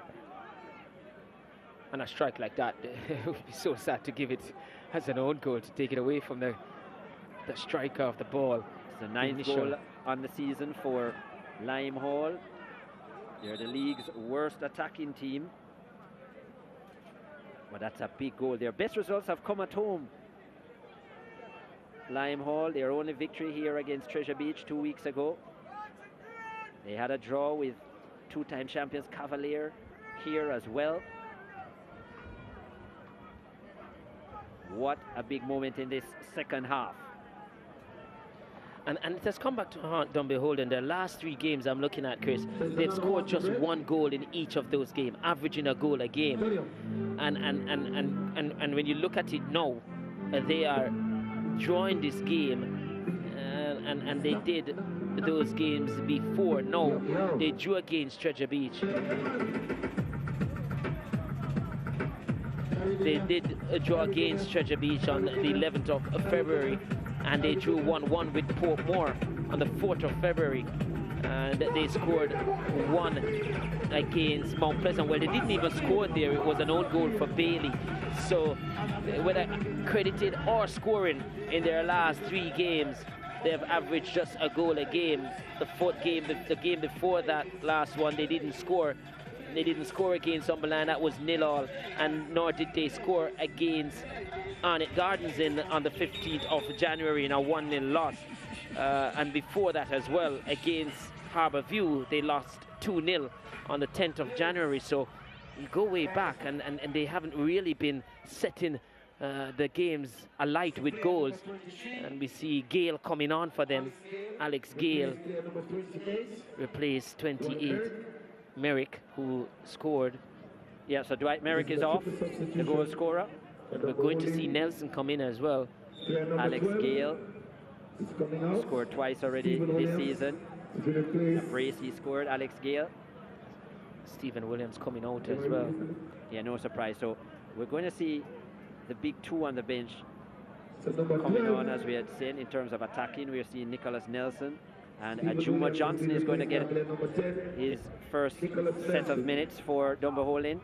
So Williams is off. Was a player to watch today. Did have an opportunity in that first half that he probably should have put on target with a strike, didn't. And Donovan Sigree also comes off, and Ajuma Johnson is on. So yeah, a while ago I saw 95, but it was 45 for Ajuma Johnson. What official Banton there. Let's see if he can bring having some difficulty with his board. His creative play to this team, Ajuma Johnson. Limehall, they will have to be very careful of Nelson. Now that he's gotten a goal again, Nelson, his confidence, I'm sure, will be back. Yeah, and those changes have certainly give you the intent of the coaching staff from Dunbeholden. They feel this game, for sure they would have ticked this one off. They wouldn't tell you that out of respect for the opponent, but they would have ticked this one off as a 3-point and a perfect game to get back on form. And let me tell you, it's one position that they're playing for, Dunbeholden, because when you look at the table, the top 5 are well away.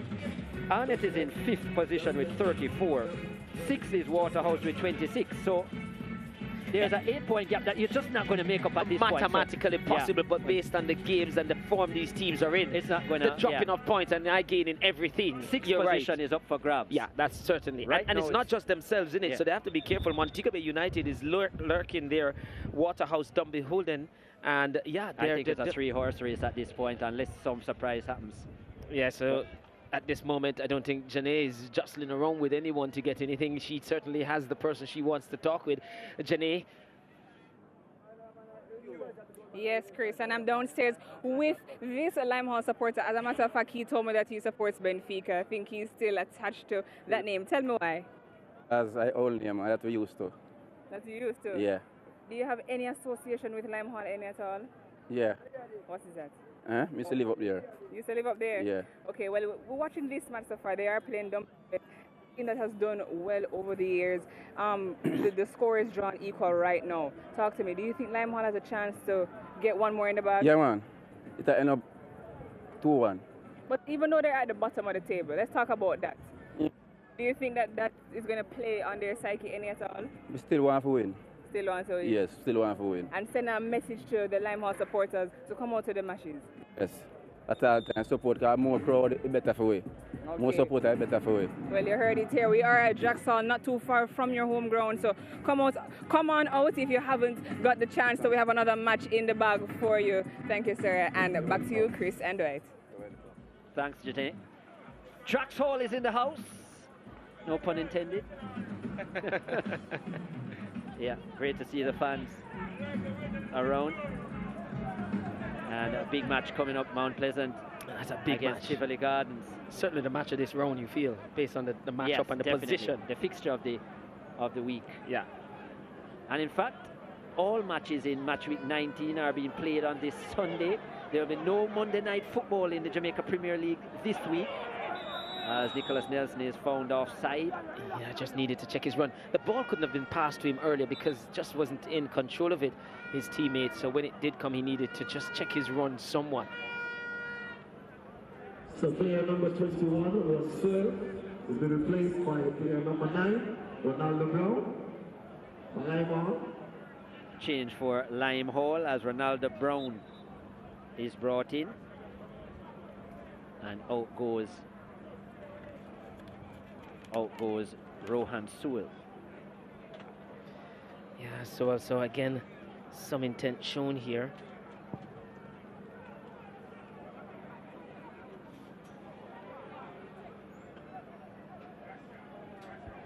They were certainly listening to the first half talk. Yeah, between us. Yeah. And what they have done now is switch Clark apparently to the right back position, because Pennycook and Ronaldo Brown are attacking players. Left back. Yeah, sorry. Which for me is a better player as a right back, because then he gets his natural game going down the line. Clark Gale looking to thread that through for Johnson, wasn't far away. Comes to Nelson, does well. Ajuma Johnson looks to toe poke that and can't find a target. There's a foul by Blackwood. Not the most sensible challenge from the Dunbeholden number 29. But definitely Limehall just now appealing rather than playing at the same time. But yeah, Clark going to the left back position, and that's because they've pushed Pennycook out to the right side and Brown through the middle, Campbell on the left side. Clark being now inverted, you'd feel playing the left back because he's naturally right-footed. When he comes down the line, would look to cut inside and probably have a go. You get $2,000 gaming credit. I mean, he's a player played in those positions before, played him as a defensive midfielder before. He's quite versatile and willing to work. Feel free to ask any questions. Well, here's Clark. He has his former teammate. Work cut out against Gale. Wins the battle on this occasion. Gale is a very busy player as well, Alex Gale. Was teammate at Chapelton. Your teammate at Chapelton, yeah. Gale was a regular starter for the Chapelton Maroons. Kevin Clark came off the bench more times than not, but that will be an interesting battle. But I agree, and as I said, because of Clark's versatility is why Vanny Clark, Hopeton, Gilchrist and company have been comfortable just putting him in that left back role. But I actually rather when he's given more of an adventurous role up front and probably on the right hand side where he's even if it's one of the fullback right side, so he overlaps. You did play him on the left hand side of the attack, to cut allow inside him to and cut shoot. inside. But as you said, that's at the schoolboy level. Yes, another natural goal scorer. But yet from the cross, very good. So I agree with you. Put him on the right. Let him deliver that into the box, which is more natural for him. Yeah. And Pennycook, who is very physical, will do well. And with Rowan Brown now in there, Ronaldo Brown rather, tall figure. Yeah, a target player. Yes. Anyhow, McCarthy finds a pass initially back to Ricardo Thomas, who is inside to Nelson. Nelson, skillful is Nelson, puts back onto the right, then goes to goal. There's no way he was going to get a handball call there. The player was literally dead in front of him. Now Hodges wide to Gale. Gale. He won't beat Clark for pace. And Clark is forced to do some work and puts it out for a corner. So Dunbeholden now on the attack. Yeah, but I still think they need to be adventurous. Again, as you said earlier, and I agree, that the point not enough. So you've scored now, you got to leave some up front. Well, they're leaving Pennycook and Ronaldo Here's Brown. Alex Gale. It's a nice delivery towards Nelson. Nelson! And the shot is blocked, and it will be out for another corner. Nelson had the chance initially to flick the ball on with his head, missed it, and then fortuitously came back to him for the strike, which was then blocked. 7 goals on the season already for Nelson. He is a dangerous player, and the most dangerous of the Dunbeholden players this season. Here it is towards the post Lovely again. take from Williams there. Really good take. Not the biggest of goalkeepers, but quite agile and has a spring in the step. Releases it quickly too as Limehall now look to transition quickly. That's good to see. The pass wasn't the best, but it worked out initially.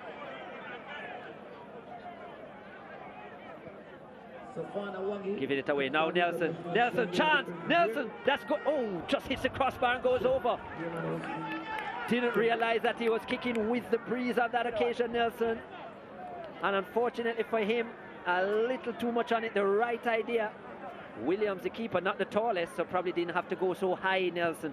But no, but maybe the wind here, well, because that's where it's blowing. Yes, that's the direction of the wind as well. So might just having the airborne there just took it a little bit more. And yeah, just hitting the top of the crossbar.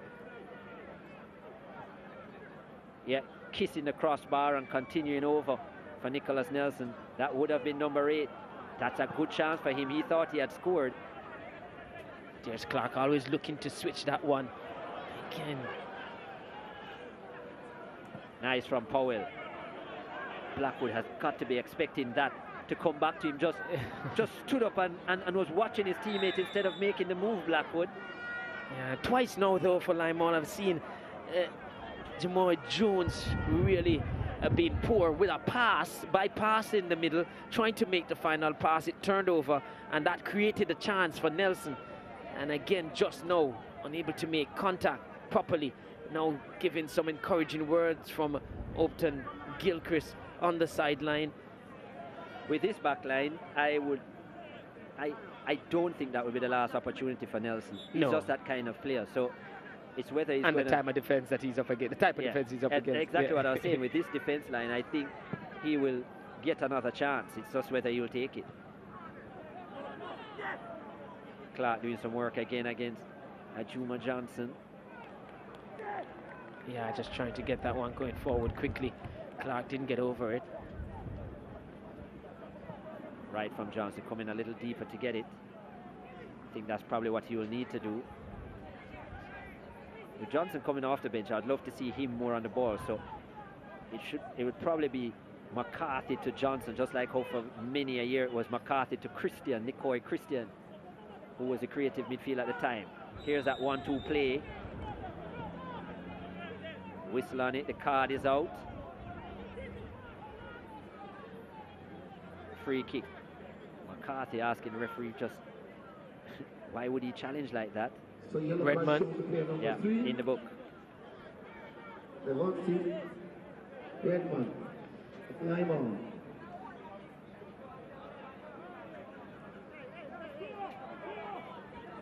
Fourth player booked for Limehall.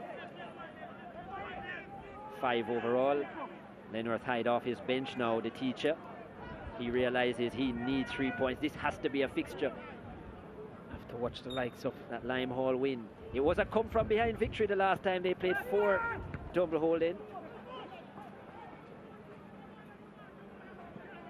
They won by 2 goals to 1.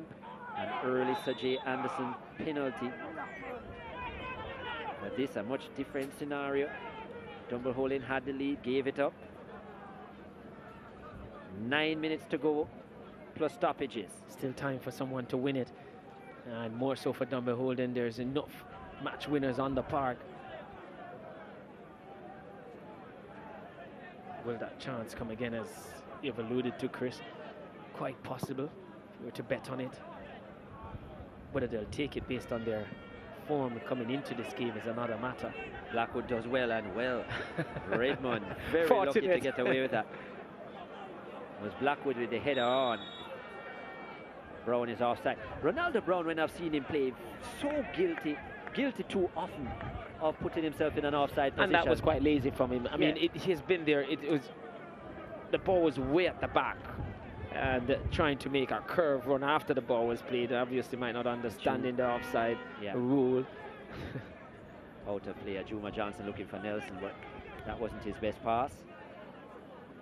Yeah, Brown needs to do a lot better. Vanny Clark is letting him have it, of watching the line. He's not happy with the defensive work either, is Clark, and rightfully so. I do think the front line, as I said, is changed up quite a bit now, because now you have extra creativity within the middle for Dunbeholden, plus you have their top striker on. So here you go again. Nelson always willing to run. Blackwood carries it right across the 18 out to Gale. Gale now, that's just not the pass from Alex Gale. Final pass missing from his repertoire on that occasion.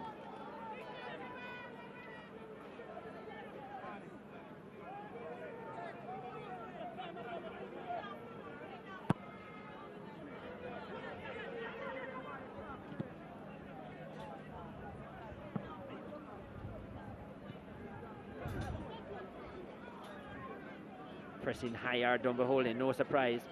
Nice pass from McCarthy. Out to Winter. Back to Johnson. Can really pick a pass.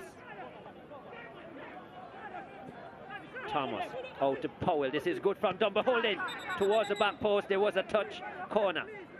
Was he looking for the pass, or was he looking to sneak that into the far post, Dwight Jeremiah? Knowing him, I think the far corner. Just wonder if it was a little bit too soft to really confirm that it was a shot. This is delivered to the back post.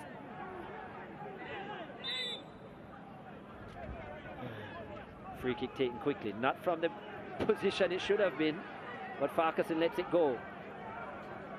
It's now with Bennett out wide. Oh, that was too easy, and he's coming up against one of the best in the business, McCarthy. He has to be more creative than that, Bennett. Yeah, well, certainly, or just whip that ball across. And so too Blackwood, who gives it away.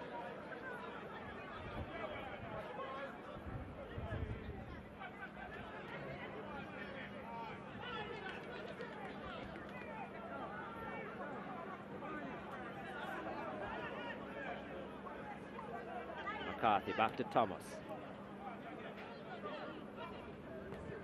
McCarthy, one of the few players on this Dunbeholden squad now that knows about winning the Premier League. He won it with Mobay United. Here goes Thomas. Thomas into the air. Nice from Ricardo Thomas. Ooh, and was that the touch from Juma Johnson? Looking to play in Nicholas Nelson. Yeah. Nelson, the flag didn't go up, so he was onside Nelson. And that's the kind of link-up you expect to see. He just has to expect that from Juma Johnson. Juma Johnson does see the big picture. Look at this. Oh, what a pass that is. That's the right idea. Nelson is saying Johnson should have taken it for himself, but I see nothing wrong with that pass. I think he was flat-footed, Nelson, so that's why he's saying he should have gone for it. But wasn't half-turn looking for that pass to come. That's a brilliant pass from Johnson. I want to tell you, Nelson already had his body open, so he just needed to put the right foot to it. Yeah, and it would have been a goal. Just too flat. Yeah. And felt in that position, I guess, just thinking about himself, he probably would have gone for it, so not expecting it to come. It's the thing with chemistry, though, as Alex Gale. And there wouldn't be a lot between them. There would be a lot of chemistry between those two, so the understanding that Juma Johnson has those kind of passes just wouldn't be there. It will take a while for them to gel properly. Here goes Johnson, who's already scored one of the goals of the season, Juma Johnson, in a shirt of Harbour View. Over the top, looking for Blackwood, who is onside, and so is Thomas. Blackwood just a step too slow so far this afternoon. Thomas. Back to Johnson. Johnson involved. Johnson, oh, afraid to use his right foot here. Johnson very left-sided. Yeah. The right-footed shot was on, though, had he been braver. can see just where the quality lacking here for Limor. Just moments on the ball where they turn it over just a little bit too easy. Here is Hodges. Over the top to Nicholas Nelson, who remains on side. Times his run so well. Nelson inside. This is a chance. This is a goal. Dunbeholden have done it. And just like we thought, Nicholas Nelson had to be involved. Not the scorer, but the provider. And it was an easy finish for Ricardo Thomas. And well deserved. Dunbeholden regained the advantage. And Ricardo Thomas with his first of the season. What a combination. Yeah, really good combination. Again, if I have to tear it apart, very disappointed in how Nelson was allowed to come along that goal line. Now let's look at the defender here coming with him. And he just left him there, just a step or two, and he's gone away from him. Yeah, Redmond there, just too easy from Redmond to allow Nelson to go past him and then to pick a pass where the person's tracking, the defender's tracking inside. And again, another situation where a ball being cut back, the defense just didn't deal with it. It's pretty much similar to the first goal where it came across and the defense line of Limor didn't deal with it. And just like that, hope is gone. But you did say, Chris, that you suspect there would be more chances in the game for Nelson. Yeah, it's an not to discredit Allen and company who were on, but the creative ability of, say, Ajuma Johnson on the ball in the middle, and then the dynamic plays of Nicholas Nelson. I think it would just have been a little bit too much, especially against a tiring Limehall back line. And you can count a victory for Limehall out. I mean, they'll be driving forward to try and salvage a point, but a point is just not good enough for them at this point of the season. They have to get wins if they're going to stay alive. And Dunbeholden, this very important in terms of their search to solidify 6th position and assure a playoff berth. It's down to a real battle between themselves, Waterhouse and Mobay United. Just a few points in it.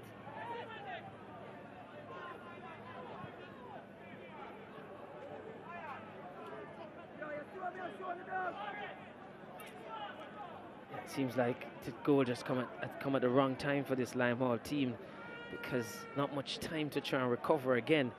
Vanny Clark has just decided to take a seat back on the bench. It's another frustrating moment.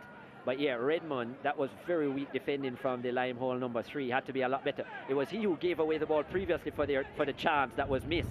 Yes. And again, does not track him. But again, it's these runs from Nelson that is just so good. Where I think he's one of the best centre forwards in the Premier League. He can play so many different styles of play and always a willing runner. I'm not quite sure here. Pennycook, who is on a yellow card from the first half of descent, I think might be lucky to get away, and he is lucky because you see look at this challenge on Thomas. Yeah, no intent to play the ball, and then again further up the park.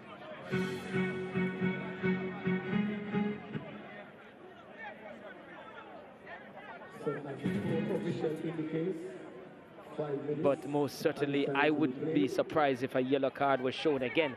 Maybe at this time, referee Farquharson just maybe wanting 11 players on the park, and already Dunbeholden are leading this contest. So, but yeah, for me, I think the word coming in from even the 4th official was that probably it should have been a card. So yes, I think he's saying I hope Tom Gilchrist is furious. But I think Carvel Banton is right, though. Yeah, right, he should be furious, I think, with his player for being stupid enough to go looking for that. Goal! So Alex Gale, just like that, has made the most of the dead ball situation for Dunbeholden, and the 3 points are secure. Alex Gale has found the 3rd of the season, a clinical finish from about the penalty spot. Again, lackluster defending from Limehall. They have themselves to blame. Jaheim Williams could do no more. And in stoppage time, Dunbeholden, they find a 3rd. They are going to do the double over Limehall this season. Nelson again with the assist. And Nelson, yeah, to Gale. Gale, the finisher. Yes, and again, just look at the mark on Gale. Just look here. Nelson again given the chance to play it in there. And that pass, Gale on mark. And Sewell, the man is Sewell there, was poor with too tight.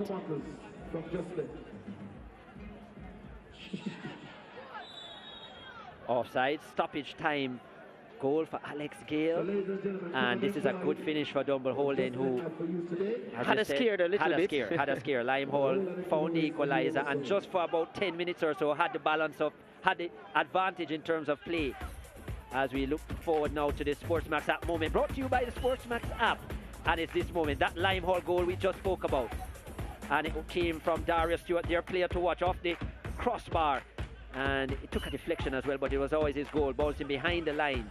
And of course, download the SportsMax app today from your Google Play Store or the Apple App Store, and enjoy your sporting content. The SportsMax app moment, Dario Stewart, but it proves to be a strike in vain for this Limehall team, who are now going to suffer their 14th defeat in 19 games. Here goes Nelson again, who has 2 assists on this game, Nelson, and as we say, what a player he continues to be. He just needs to, as I say, get everything together in his mind as a footballer, in his actions. There's no doubt regarding his talent that he should be on the park as a starter more times than not once he's void of injury. Here he goes again with a 1-2 and with McCarthy. And who's your man of the match?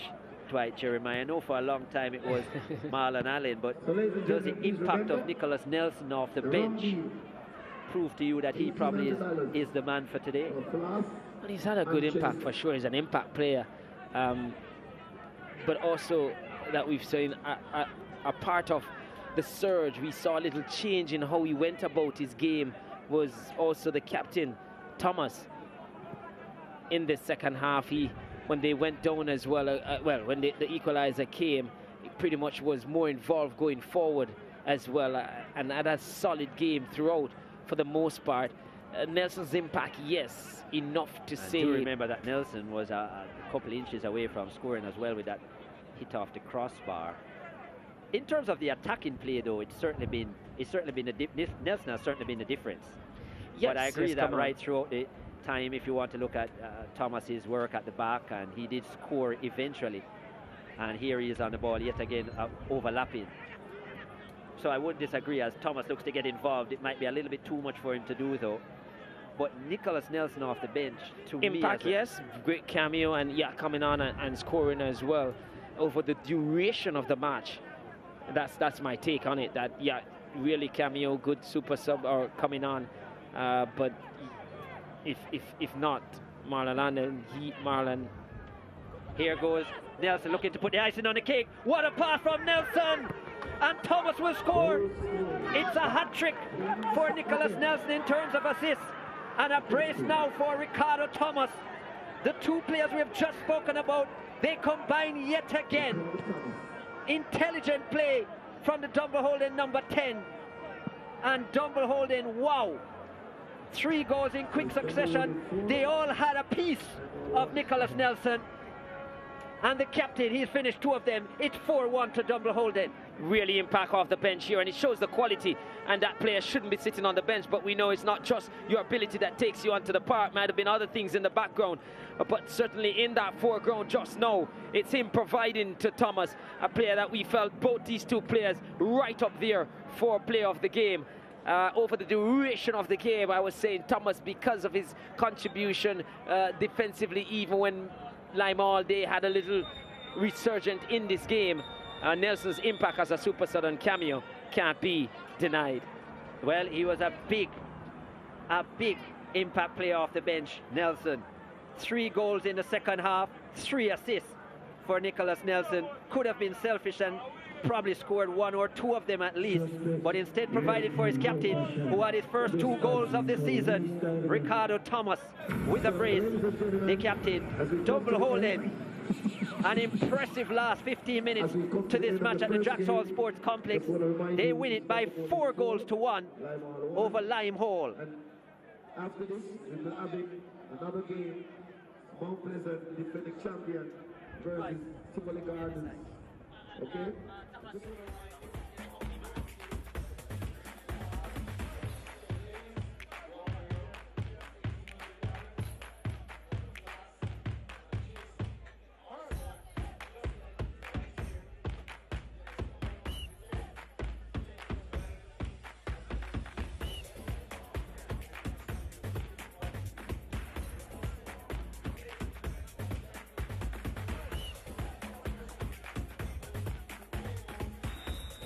So the full match highlights: Andre Farquharson, the man in charge. Lime Hall initially off the get-go, a ball into the air, but they did mostly defending for the entire game. That was pushed over from Damian Hyatt, and then came the Dunbeholden pressure. Donovan Sigree out to Marlon Allen, bad defending. Dwight Merrick, clinical. Merrick's first of the season, good finish into the near post, but the work was done from Marlon Allen. And yeah, Merrick just composed himself well to score the first. That came after 18 minutes, and Dunbeholden had the lead. Merrick and Allen both on loan from Mount Pleasant, and against their St. Anne counterparts, Lime Hall, combining well. Merrick had another chance from the edge of the area there, had a couple of quite a few chances in that first half. Here was Stephen Williams with his shot with the left foot, just spinning, turning his body well and letting fly, and then Dwight Merrick should have made it 2-0 here on his preferred left foot, and the snatch that it did.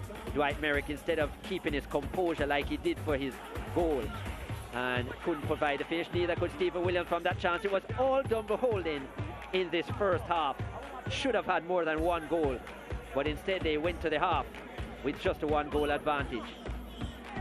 Lime Hall slowly but surely decided to commit more players forward, and they would find themselves back into this match. This was the first chance for them. Marlon Pennycook at the back post, couldn't put it on target, but they would have better moments. Dario Stewart, the player to watch, their most senior midfielder, with the strike deflected off the crossbar but bounced behind the line, and just like that, Lime Hall against the run of play were all square. 1-1. Stewart after 65 minutes, but then the substitutions came for Dunbeholden. Nicholas Nelson pulling free, thought he had scored, but he hit it with the wind and he took it over the crossbar, just kissing the crossbar and going over, but he continued to be right at it. This was a strike from Powell, just wide of the mark. I actually think it was a pass from Shaquille Powell looking for Nelson, and Dunbeholden started to come alive. The captain, Ricardo Thomas, getting into the area, provided for Johnson. Johnson trying to play in Nelson. Nelson wasn't happy about it. He thought Johnson should have taken it for himself, but the pass from Johnson was good. Nelson continued to cause problems for this back line. This one taking it in, and instead of striking, provided for his captain, Ricardo Thomas, with his first of the season, the second for Dunbeholden on the afternoon, and they regained the lead after 87 minutes. And he had the celebration to go with it, Ricardo Thomas. Not a bad gymnast, is he? 2-1 to Dunbeholden, 87 minutes gone.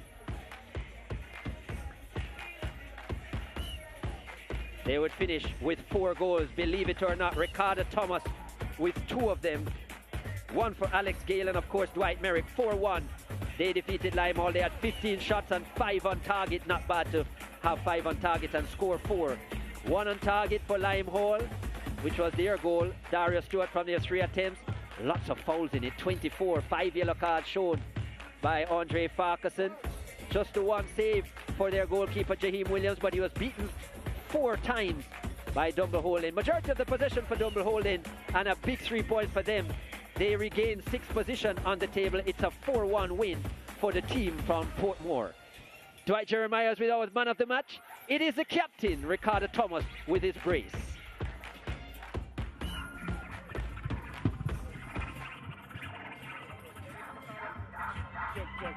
Ricardo, it's a captain's performance from you today. You played pretty much your left back position, but once the team required an impetus to go forward, you stepped up. Tell me about your game today.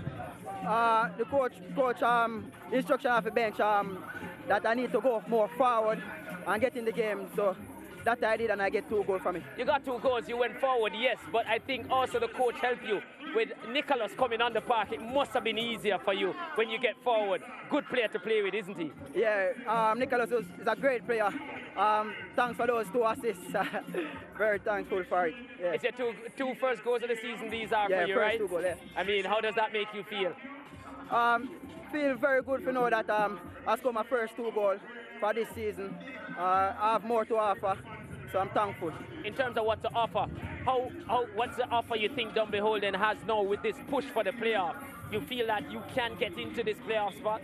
I think we have to take it one game after game. I think these 3 points mean a lot to the team. Really grateful. Yeah. Well, good performance from your captain's performance, and long may it continue. All the best. Thanks. All right, there you have it. Carter Thomas there with a really good captain's performance. And yeah, started as I said, is a left back, but really went forward when his team needed him. And your team stepped up to the plate at stages in the game. Started the first half well, faded. Second half started well, eventually got the goal. But you get the feeling, because the confidence is so fragile, once Dunbeholden retook the lead, it was always going to be a loss for Lime Hall. Yeah, I thought that, like you said, we had some good moments. There were 1 or 2 things that happened that made us had to make some tactical adjustments that we probably wouldn't want to have to make. Taking Adamani Miller out because of illness was really one of those things that cost us today. But you want to really say congratulations to Dunbeholden, especially the captain, was really attacking, something that we would have loved to have seen our fullbacks doing today going forward, and getting those opportunities. I thought that we really didn't do what we wanted to do as much in the attacking third. We wanted to get outside, we wanted to get those crosses in, and hopefully get them turned. We didn't get that much of that today. Yeah, we saw that coming out more in the second half, but certainly what would have helped is to have the quality coming off the bench like Dunbeholden did with a Nelson coming off the bench or a Juma Johnson coming off the bench. We see the link up with them, and also with Thomas getting a brace. Absolutely. You want to have depth at this level. Unfortunately, we don't have the kind of resources in terms of personnel. But you really don't want to fault the youngsters. They went out there, they did their best. They'll learn, and hopefully some of them, they are very young. Some of them, some of those who came off the bench are still in their teenage years, and I believe that this experience will do well for their confidence going forward as individuals, and hopefully as players, they'll move forward and they'll grow and become better for the experience. Well, Coach, I hope you continue to fight as a team, and all the best going forward. Thank you. We will. All right, there you have it from Coach, our technical director, Vanny Clark at Lime Hall. He, saw his charges today, really made a fight of it. And at some point, it was a little scare for your team in this one. How do you feel? Yeah, we have been in this situation many occasions this season, but I think we were composed today. We show some confidence. That's what we're lacking. When team come and join up with you, we lose our cool, we get bright ideas and start doing other things that we don't practice.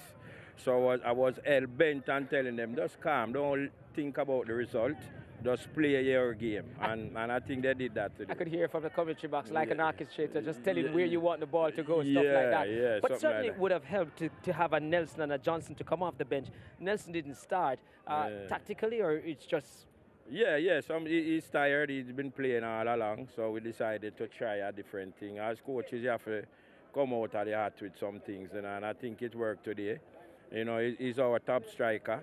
We just need to get him focused and train harder, because he can go places. And we are insisting on him to continue working hard, bring the team, carry the team with him, and see how far we can reach in this championship. Well, you're currently in the top 6 at the moment.